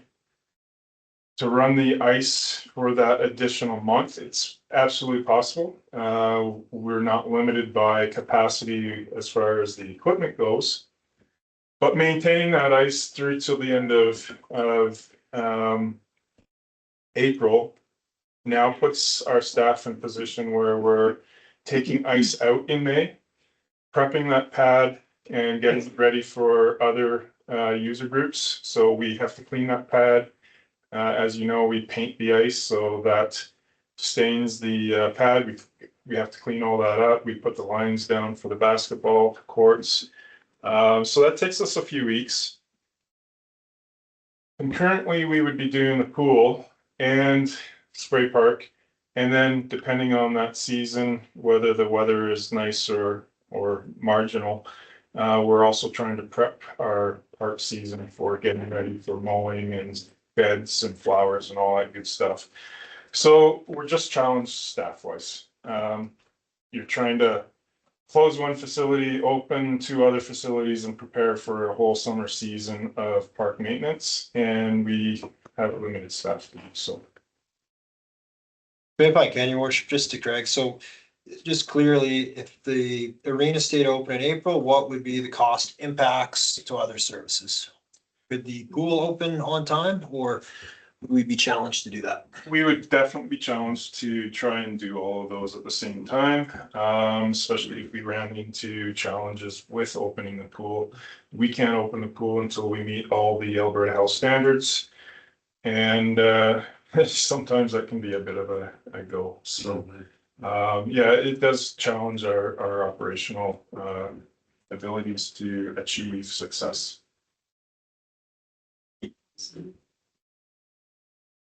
If I may, I just want to just quickly, and the report will be more thorough, but the arena's run at a loss. So by extending that, to your point about closing that gap, it actually might increase that gap between revenue and expenses, because the revenue being brought in, now I realize you're saying at an increased user fee, but it's a significant loss. As recreation usually is, this is pretty standard in municipalities, but just something to consider. And the report will have more details. Just jump on that just for people's kind of education. So most time pools, arenas, it varies town by town. It depends if the municipality keeps the asset renewal and replacement cost as part of that, but you're 40 to 60% cost recovery in any city. So for example, you go swimming, you pay $7, the taxpayer is probably going to kick in another $7 to subsidize you. Same with the ice, even going up to 220. I mean, the taxpayer might be still subsidizing another 50. And I'm just throwing numbers out there because I don't have them, but cost recovery is much higher than what people are paying. These are highly subsidized services. Yes. Okay, Ashley, you okay with that right now? Yep. Okay, Hazel. We talked about the campground. So if we were not to find not-for-profit group to take over the campground, will campground remain open for day use? Yes, that's the intent. And what level of staff maintenance would that be required to support it? Because people will be using the fire pits and things, right? Through the chair. Level of maintenance for a day use would be pretty minimal. We would remove the fire rings, so if you're not cleaning fire pits. We would probably remove the power, turn the power off and Yeah. remove the campground pedestals. So the picnic tables would be the remaining and the camp shelter. We would just be mowing the grass, so. Okay, so very minimal. Back to the question on the Lions campground, I did some numbers and it's less than $100 a bill.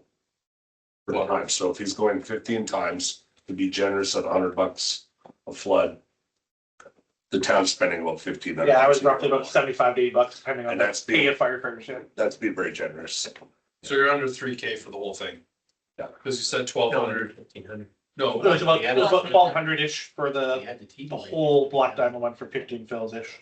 yeah, but you just gave us the 1,200 for staff and then 1,500 for water, I just said. Yeah, it's under, Oh, sorry, I don't know how to calculate the one. No, they don't have, you can take. this was just brought up as questions on social media and stuff, what the town is investing in it, and it does seem very minimal. I can guarantee the amount of free labor that the Lions put in there is far exceeds the $3,000 a year to have that ring up and running. So this is for the rig, sir, right? Yeah. So some context for this, so, I have seen the commentary on social media regarding this. So, previous council, obviously, a lot of Lions members on it as well. The new donation policy, admittedly does not address something like this when it is, there's a fancy word for it, when we're providing something In kind. in kind services. So it's kind of a bit of a weird loophole here because the fire department's a bit of a weird anomaly when it comes to that. So technically it does exceed the donation policy and should have a council direction for us to be doing this. It should be something that these comments from the social media have raised us to be aware of that. So it's something that should council wish us to proceed with those kind of things, it should be something that's considered for an official motion. The other piece to that is, it's also not a guaranteed service because we get asked if we have the members that are willing to do it, then we come out and do our best to do it. And the other piece to that is, the Foothills Lions, the reason why the fire department is very pro supporting their rink is because the Foothills Lions is also a very generous donation to the town regularly for the fire department, which helps provide some of our equipment to buy it, to reduce that burden on the taxpayer. So we also see it as a bit of a quid pro quo kind of thing of thank you for helping us, we can help you guys out. So that's a little bit of context for that as well. And what maybe the town doesn't see is how the Lions took over Light Up Black Diamond and incurred all the costs 100%, yeah. with that, and as well as the fireworks for New Year's Eve. And we'll have to follow up and find out about Canada Day. Absolutely. Yeah. Yeah, cause we can still, if we want to pass the budget tonight and come back for. If we do wanna pursue the fireworks, like if we don't have anyone for Canada Day and it's like a hard, I wanna do it, and you wanna get a motion, we can bring it back in and we can pull out reserves for it. So it's not something that's gonna definitely take. Yeah. It actually, it won't change the bottom line.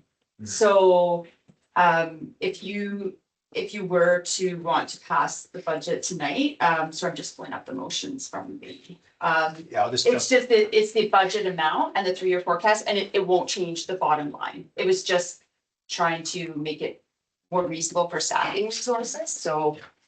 So basically, your worship, the two options we're saying is like, you got that $10,000. Do you want cleanly reallocate it to the pool reserve, or do you just continue to want to put 10,000 towards it and staff That's will what we administer it? discuss later for sure. And I would suggest bringing this back, seeing if the Lions Club wants to just take over both, since they're doing one already, and then you'd have 10,000 for reserve. But it's up to council. This is a very immaterial consideration. Cool. So we got some motion. Actually, I have another question. Okay, Just so very say- quickly. Yeah. Go ahead, Hazel. Can we talk about the snow clearing reduction? So does the sidewalk clearing apply to the snow clearing to just town facilities as well as the local businesses? So worship, why don't we bring in Craig to talk, who's responsible for what? Thanks for the question, through the chair. So the reduction in snow clearing would relate to trails and pathways, primarily. We do have a contractor that maintains the business core for Diamond Valley or Turner Valley and Black Diamond sides. And they just do the sidewalks in the downtown, business cores. And they do an excellent job. Yeah. Yeah, They are out there when it's really cold Yeah. early morning. and they do a evenings. great job. Yeah, and so they're able to run that 7-day coverage for that snow, and then as per our snow removal policy, and the bylaw, the home responsibility bylaw, you have 48 hours after the snow stops falling to remove the snow. So in essence, we'd still be following the bylaw. We would be able to reduce our staff time or staff expense by just not doing snow removal on those weekends, and we'd still be in compliance to the bylaw on typically on the Mondays, back to business. So not clearing the trails is going to be the biggest increase, Yeah, it won't affect the roads. or like the facilities. It will probably affect, well, no, it shouldn't affect the facilities. Is this also an added risk by not clearing the trails? Absolutely not. Okay. We just need to show due diligence in our efforts to clear snow. We're meeting our bylaw, and we make every effort to clean those pathways. We'll try to get some text, your worship. So right now, we're over and above meeting the bylaw. Snow's on Friday, the crew is out there Saturday morning shoveling the trail. It's 12 hours later. Got within that 48-hour window. So now what we're saying is essentially let's push to Monday. Is that the simple way to put it, Craig? Instead of Sunday. Or Saturday. Okay. And let's put it in perspective. It has to snow on a Saturday or Friday night for it to be a problem. So it could be every weekend for a winter, or it could never happen over a winter. We just don't know, right? So exactly, your worship. So for example, it's Wednesday, it's snow today. Yeah. Be an impact or would not be an impact. Yeah. It's just gonna be on the wind. So it's not an impact. Okay, Hazel, you're good. Blair and Derek. Why is the Blair and Derek revenue expected to rise this year by $10,000? Oh, I believe because we saw an increase in revenue, there's been an increase in rentals. So I just based on, What you're Yeah. saying the yes, trend. the trend. Yeah. Okay, well, that's good news. Okay. Cindy, Yeah, just back to like, because I believe I was the one that made the motion on the fireworks when we were cutting down events, getting rid of the New Year's Eve and everything. We specifically had decided that we only wanted to do Discovery Days and then we wanted to do fireworks, but we didn't advocate for like, I know there was like a pre-show and all these other things that went with it. We had just said, we just want fireworks going off at 11 PM. That's it. And we were hoping to get a corporate sponsor, someone that would want to say, you know, such and such energy fireworks show at 11. And I think that was the intention, but then I think it morphed into something, I think maybe a little bit more than that. Because, yeah, us running another event versus we just wanted fireworks set off. Because I think as a government organization in a free country, we can celebrate some things. And I think during letting taxpayer dollar go up in smoke, it sounds like a fun thing to do once a year, right? It would be great if we had somebody that we could trust to do it year after year after year. But I just see this, next council is gonna have somebody coming back to them saying, we don't want to do this, and that's my concern with it. And the patriotic side of me just wants to go ahead with it, but Maybe this is worth putting in a poll. The residents wanted it. yeah, and I do wonder, it is like, for me, same with Ashley, like, I don't use a whole lot of events or a lot of services, but we do go watch fireworks every year. That is one thing. And I do wonder about the arenas, whether we should do a survey, like, which ones do you use? But I know getting that out is a lot of work too. But if we don't have usage statistics, like, other than sitting somebody, I don't know, maybe council wants to volunteer to go sit out there for a few hours during a nice day, like how many kids are going, how many people are affecting, we don't know this, so I feel like I'm making decisions a little bit blindly and probably a little bit more with my heart than head and real numbers, because we just don't have them. For I think- I think to that point too, Cindy, is like, we're gonna hear back from the residents, Yeah. which we've still got a lot of time to sort this out, to right the ship. If it's a total disaster and we hear from 1,000 residents that they want that Turner Valley rink operational, it's gonna be operational next year. Yeah, if I may, your worship, but that's exactly it, right? I mean, rink shuts down, you want to reopen it, you come back, you put a motion, pull a bit of money out of reserves, and you have the fire department flood it. You want the fireworks, just put the motion on there and say, no, we actually want to keep the fireworks going for next year. No problem, right? That's all that kind of stuff can work. So I hope for fireworks and the arena, or sorry, the outdoor rink. Those are fairly simple, but again, part of that, to remind folks, we started with 21%, so to cut, so when we say we've reduced staffing by 20%, some departments were untouched and other departments were 50%, some departments are zero, right? So like we talked about, community services department no longer exists, so anything we talk surveys, those nice services, I actually don't have a staff member to assign to that anymore, so I'd be looking at overtime. And of course, I've got a procedure saying that I don't offer overtime. Yeah, then contracting. Yeah. Yeah, Colin. council needs to just put a poll on Facebook and Sure. try to get some feedback, just so, again, we're not going in blindly. Yeah. So 100% worship, it's again, like I encourage council, you know, chat with constituents and. Brenda, Yeah. video. Yeah, Brendan. Okay. Which drinks do you use? Go ahead, Colin. Thank you. I don't want to be rude, but I think that there's a lot of eyes here. I want this, I want that. We're not here for what we want. We're here for what the town wants, right? So we should put some effort into finding out if it's the pool or if it's the fireworks and what it is. I know we all have different preferences, what we'd like to see. But it's not essentially up to us, right? Okay. Want to give me a motion? We have a few. Oh, we've got a couple on One the, with the fees. yeah, let's start with Collins. If we can get that up on the board, please, Iris. Administration. Yeah. I think she started doing for us. It's. We can start with that first one if you want, since it's there, Iris. Doesn't mean we're getting it, it's just directing administration to work, so I'm gonna make the motion there, the council directs administration to reach out to the Foothills Lions Club to determine whether the club is interested in maintaining the outdoor arena space on the former Turner Valley side of Diamond Valley. Great. We add to that, taking over capturing fireworks. Yeah. Yeah. Yeah. Well, the same discussion. Yeah. Friendly discussion, yeah, friendly amendment, Foothills Energy would probably get involved they too, sure. Yeah. because they were the ones that donated the money for light up. They're very involved. Yeah. And then like, what is that, ACO's out here as well. I don't know why we're not getting utilizing them. Yeah, and there's TC Energy too. Yeah.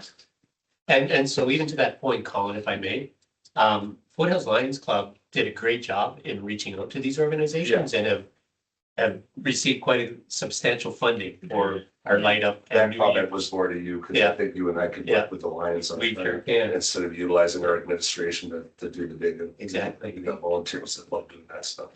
I just have to say, it's a better look for an energy company to donate to the Lions Club versus a town. Right. So that's why I would hope. And it is Brandhead's, my understanding, Brandhead Resources is a big one for upcoming New Year's, so. Oh, nice. Okay, motion on the floor. All those in favor? Okay, check it off, carried unanimously.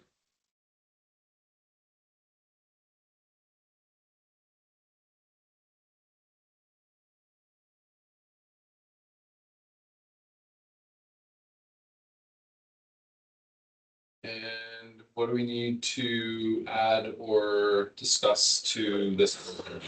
Soul as well? So this would be. School, the rink. Or sorry, the Yeah, rink. this would be the council direct administration to explore a possible fee rate changes regarding the pool, the arena, and planning, because I think we discussed planning as well. Would be those three, I think. Yeah, and if I may, your worship, I think my intent to not just capture these three, but we should have a substantive conversation on all of the fees again. Want to leave it open then? Yeah, set it. I think these are the three we want to tackle, but just bring the whole file. Yeah, so what would we like? It's all the expenses have gone up, so. Well, actually, so let's direct council, or council directs administration to review the fee rate schedule, including and then the three that are remaining. That way we don't lose sight of it. Cindy? But they're Is that all- what it's called? There's, The fee rate schedule? Yes. Nathan, put bylaw, thank you. That's it, that they're Irish rates and fees bylaw. I just use my own terms. Everybody works with this. That's good. Rates and fees bylaw. Cindy? just for the new counselors, last fall, I had made a motion about looking at water and future water licenses and such. A big part of that, when that comes back, because we have more land than we have water license to ever develop. Yeah. So and water license is super expensive and very hard to come by. So part of these planning fees is also a water license. It's not just for infrastructure. Yeah. It's for future growth. So charging people that are buying now or developing now to buy more license to make up for it in the future. Okay, so we're supposed to add to, we do have the water allocation policy coming back in there as well. Great, We do want the arena in there, Iris. including pool, arena, and planning fees. Got it. Okay, Is that capture called? yeah. Okay, it's there in front of you. All in favor? Wonderful, carried unanimously. And was that it for motions from us? Otherwise, if not, then, or if it is, then I'll take motions for what we've been talking about for the last hour. Over Budget. Yep. That- We're still on that. Yes, Cindy. Yeah, I just want to say that we put you in the hot seat tonight. And I love how you guys like stick to, we just cut 20%. Yeah, I know. We don't have the money for that. And I Yeah. love that you push back at the same time Yeah. you listen to us and tell us that it is our job and we can decide, and if we want it, we can have it. But you always remind us what the realities are and put us not in our place, but because we're working together as a team. And I really appreciate the team environment that we have on something as hard as this. There's gonna be a lot to say to the public when it goes out, and that education amount, like there's nothing we can do but stress that Yeah. over and over and over again, because I think it's gonna double what our increase is. So with that, I would say, a motion that council approve the 2026 operating budget in the amount of 19,254,474 and 3-year forecast as presented. We don't want to do this. Oh, There's some Yeah, with I think the second one. Right? no, we want the first. Yeah, we want Without- the first. We want that allocated to reserve. Yeah, because, so that's the Oh, sorry. 4.2 increase. Yes. The first one, and the second one is the 3.2 increase. So we are still putting aside 75,000. And I really have to commend council for supporting that. Well, we haven't voted, but I hope you vote in favor. Discussing this and Yes, considering it. because we have tried even before amalgamation to be really creative.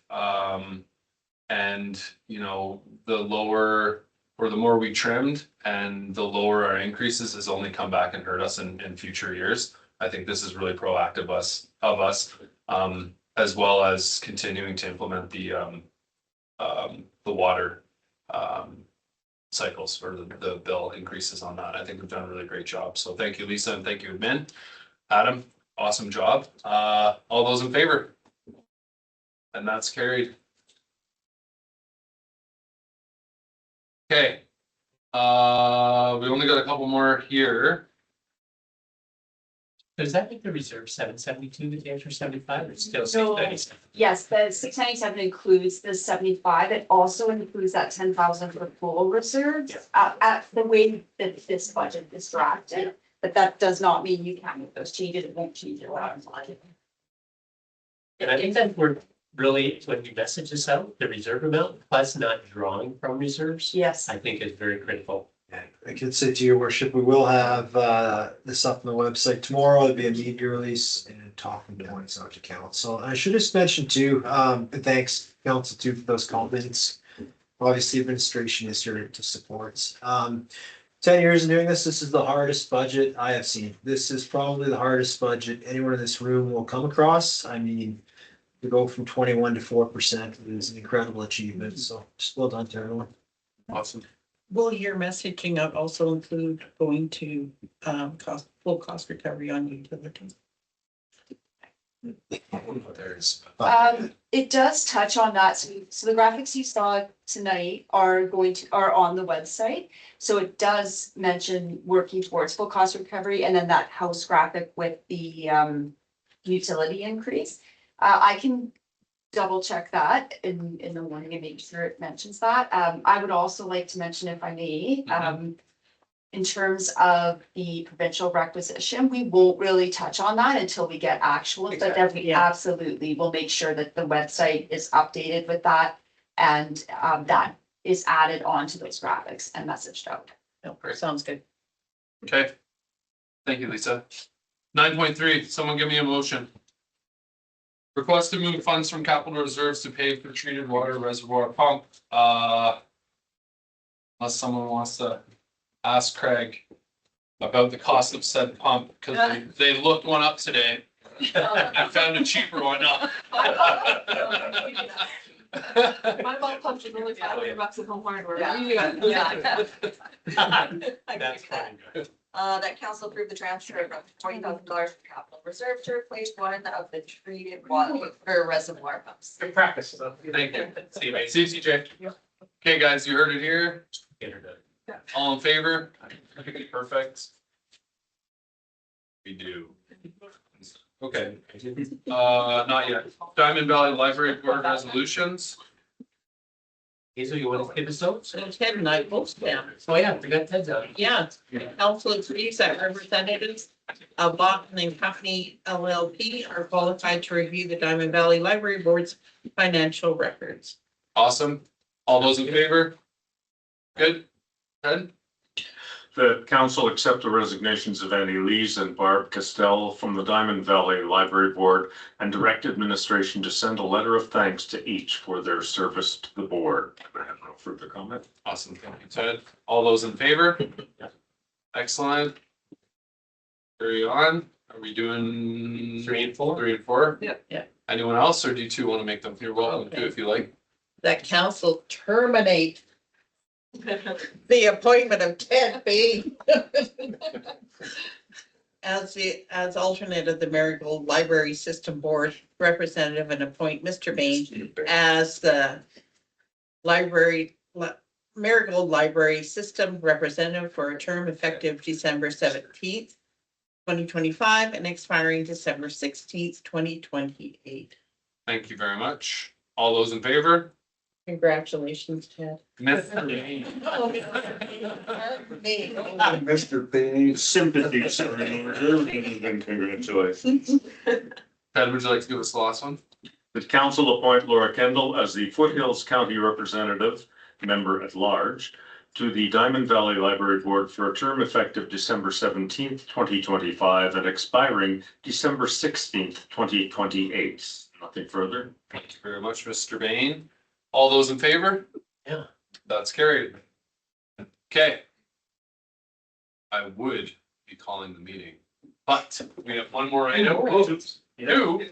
Yeah. What else did I add? Oh, 9.5. I didn't write anything next to it. Sorry, what was 9.5? Ted and I wanted to talk about the letter from the MP Right. Swan regarding, There we go. I'll let Ted lead the discussion. Okay.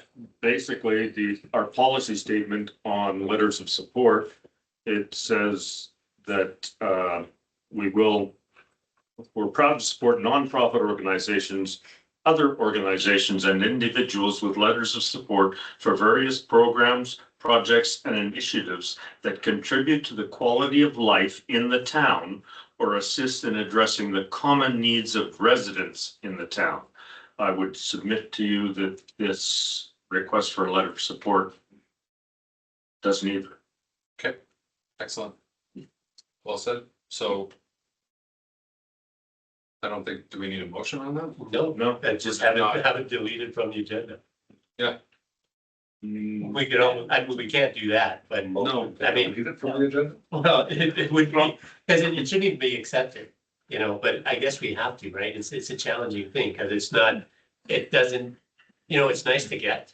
It's nice to come across our desk, but it's not relevant to our role or our community. I have other concerns about it. Yeah, me too, but Do we want to discuss those other concerns? I don't, but it's not relevant to our community. if I may, it also says all requests submitted in accordance with this policy will be considered by council. So it isn't something that perhaps it shouldn't have been in the consent agenda. Because in order to submit a letter like that, council has to approve it. I would think that council should approve that specifically rather than as, Being part of the consent yeah, agenda. as part of the consent agenda. So. Okay, Works for me. move on. Move on. Okay. Okay, we are done. We get the new player. We're done with action items and we're gonna move to 10.1 architectural designs. I'm gonna pass this one over to Councillor Gordon. Yeah, so when we were concluding the MDP, we included a section in the infill about architectural designs for infill must be added to the land use bylaw. And we had discussion a couple weeks after that. And I felt that I had made a motion to request administration to look into the process of amending our land use bylaws to bring in that infill as soon as possible. But pardon me, those architectural design controls. And I'm just wondering where we're at with that as we're having more infill happen in certain areas. Yeah, thanks, your worship, but might have been a misinterpretation, and I understood that as part of the new land use bylaw rewrite. Yeah, that might have been the confusion. I was wondering if we could have been able to amend it prior, because we do have quite a bit of infill. My concern with that at the time, and I don't mind referencing it now, is when we introduced the R1N lots, we were a little bit surprised by some of the structures that were placed on those R1N lots. And we don't want to see that happen again, especially that we have a significant development in Turner Valley that's under planning review right now with a significant number of R1Ns. So.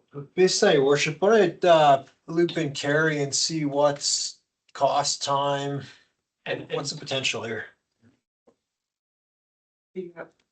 No. Okay. Thank you. Through the mayor to Councillor Gordon. So with regards to the architectural controls, similar to Adam, Verna went through and tried to find the motion for us.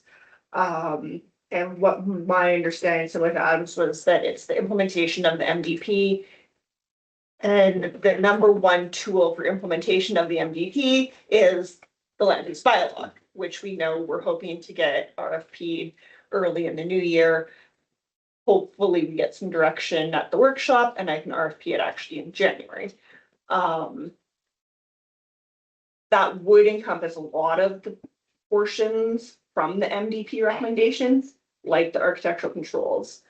If council wants that to come ahead sooner, that is a land use bylaw amendment for both sides. It would be drafted similarly, but because the two land use bylaws aren't harmonized, we do have to go through each bylaw basically line by line to make sure that we're not missing where there might be conflict within each bylaw.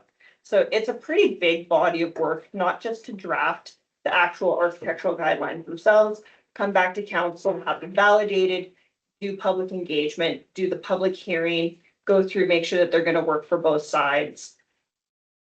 So we're looking at, even if we were to prioritize this ahead of some other projects, we're still looking at probably 6 months before it comes to council for public hearing and potential adoption. The process. Please follow up if you like. Yeah, I think the challenge, and I fully understand, and thanks for that information, administration, I appreciate that.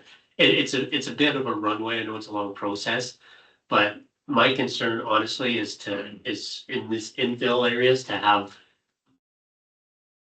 units that are really not applicable and acceptable. That's my concern. I wish we had a solution that was much quicker than just 6 months. If I may add some that, I'm also never going to claim to be an architect. We don't have a town architect like some places in the States, that's a common career. Yeah. So again, when we're looking at architectural controls and contextual architectural controls, we may also want to consider that this may require some external consultant support as well. So that it makes sense in terms of just good practice, but also in terms of when we go to implement it, that council, administration, developers, and the community at large are all understanding what the rules are and we're all on the same page, because I know that that can cause problems sometimes as well, where administration thinks something is lovely, but then council's like, well, no, I thought the intent was this. And then we have to go back to the drawing board. So we would want to try and avoid that in these architectural controls, because like you said, you don't want to give somebody the right to build something with a certain understanding of what the rules are, but then be like, oh, no, that's not the rules. Yeah, it's a big challenge. I don't know what the solution is, honestly, because I don't want to see, for sake of a better term, trailers put in our infill areas. I mean, or that consistently in almost the last year, to be honest. And it came up at our public hearings for Colts Crossing when we were looking at different lot sizes there. So I don't know what the solution is, council. It's a concern. Plumbing. Are we not liable to put specifications into our builds such as 2-hour fire rating, metal roofing, those type of things that where you can't get a trailer with it? And maybe a basement, some foundation, Yeah. right? Yeah. I'm just looking at some loopholes. Through the mayor, so there's 2 elements of that I want to address. Built structural elements are typically defined within safety codes. So the fire rating materials, that kind of thing, are in large part defined through building codes and safety codes and fire codes and the codes themselves. We can add additional regulation onto that. That would be a land use bylaw amendment. Similarly, if the concern is simply that there are manufactured homes going onto R1N lots, then council should really consider what the purpose of an R1N lot is. I would say that most people would consider that to be the starter home lots, and potentially manufactured homes would allow more affordability in that regard. However, if that isn't something council wants to continue to allow, again, we could go forward with the land use bylaw amendment to remove manufactured homes as a listed use in that district. Your worship, if I may, just to tease that out a bit, because we know land use bylaw, and again, love that planning priorities in January, but land use bylaw is going to take us into 27, right? So just in terms of, should council want to make an amendment like that, Carrie, obviously that would be a little quicker. Can you maybe just sort of talk us through that so council can mull that over? If the intent is to just don't want manufactured homes or trailers, how can that be achieved just in terms of removing it? Yeah, so if it's simply to remove manufactured homes from the R1N in both bylaws, that's like a 5-line bylaw for me to write. And then I would advertise, it would come back for public hearing first, second, consent, third, in accordance with our new process for bylaw amendments. And that could be done much more quickly. If I just might add something, because it's the property I think I know you're referring to. Very infamous property right now for this kind of issue. Without going into too much detail, I think with a certain degree of confidence, we can say that with the appropriate building and fire codes being applied, that situation will not occur again. This, yeah, this situation that occurred with those properties is currently an ongoing matter that both planning and fire is working towards a solution to the best of our advantage, given that it's an after the fact.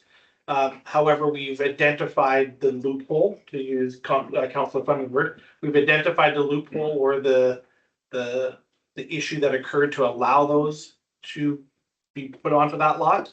And again, with a certain degree of confidence, with Carrie nodding her head, obviously, I can say from a safety code perspective, it will be highly unlikely for anything like that to ever be able to be brought into those situations without major modifications, which then reduces your, what would be the point of bringing in a manufactured mobile home or something like that if you have to do essentially a complete rebuild of it in order to meet the code.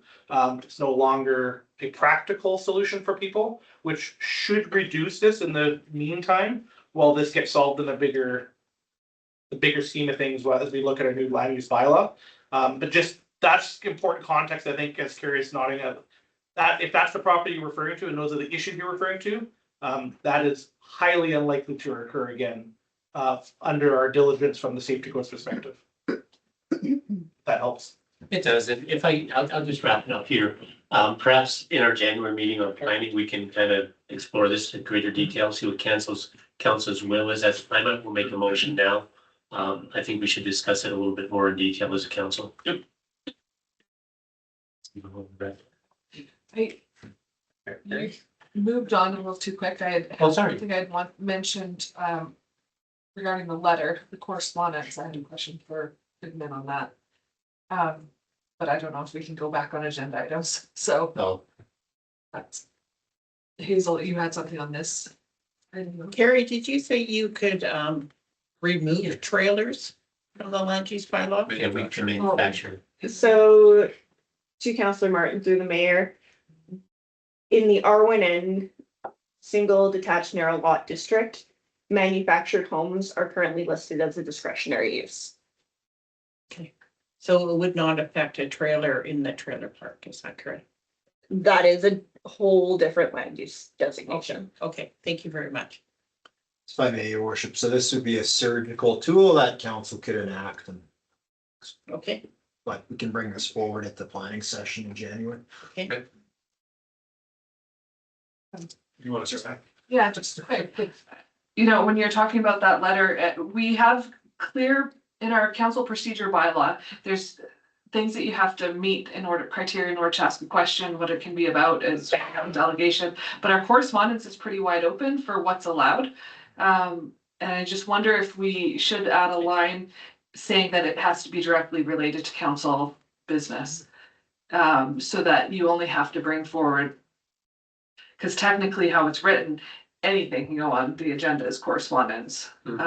If it's, you know, not libelous, really. I mean, impertinent and proper is maybe where it is, but I think a line about it directly related to council. We've done that with our delegations too. Yeah, we have a little bit more on that, but. Sure. If I could actually ask, there are a few things in the procedure bylaw that we could probably tweak to make better. Yeah. I've been delaying because I'm waiting for regulations to come forward from the minister. And I have no idea where they're going with that. Yeah, I just didn't know if you needed a motion or if that's just something you can take care of. How about if I just bring that back once I know where the regulation's going, and then we can see, we could lose ability to have a procedure bylaw. They may tell us what can and can't go in it. They may give us one in the form of a regulation. Well, impertinent, I would hope that, you know, I don't know what the true definition is, but for me as a counselor, impertinent would mean it's not related to something I'm actually working on as a counselor. So maybe we can just use it as is with that if it's a federal issue or something that it doesn't come in. Okay. Yeah, I think it's a point well taken, your worship. Yeah. Thanks, Cindy. Good meeting. Yeah. Really solid. You guys cool? 8:10, baby. I think we give ourselves a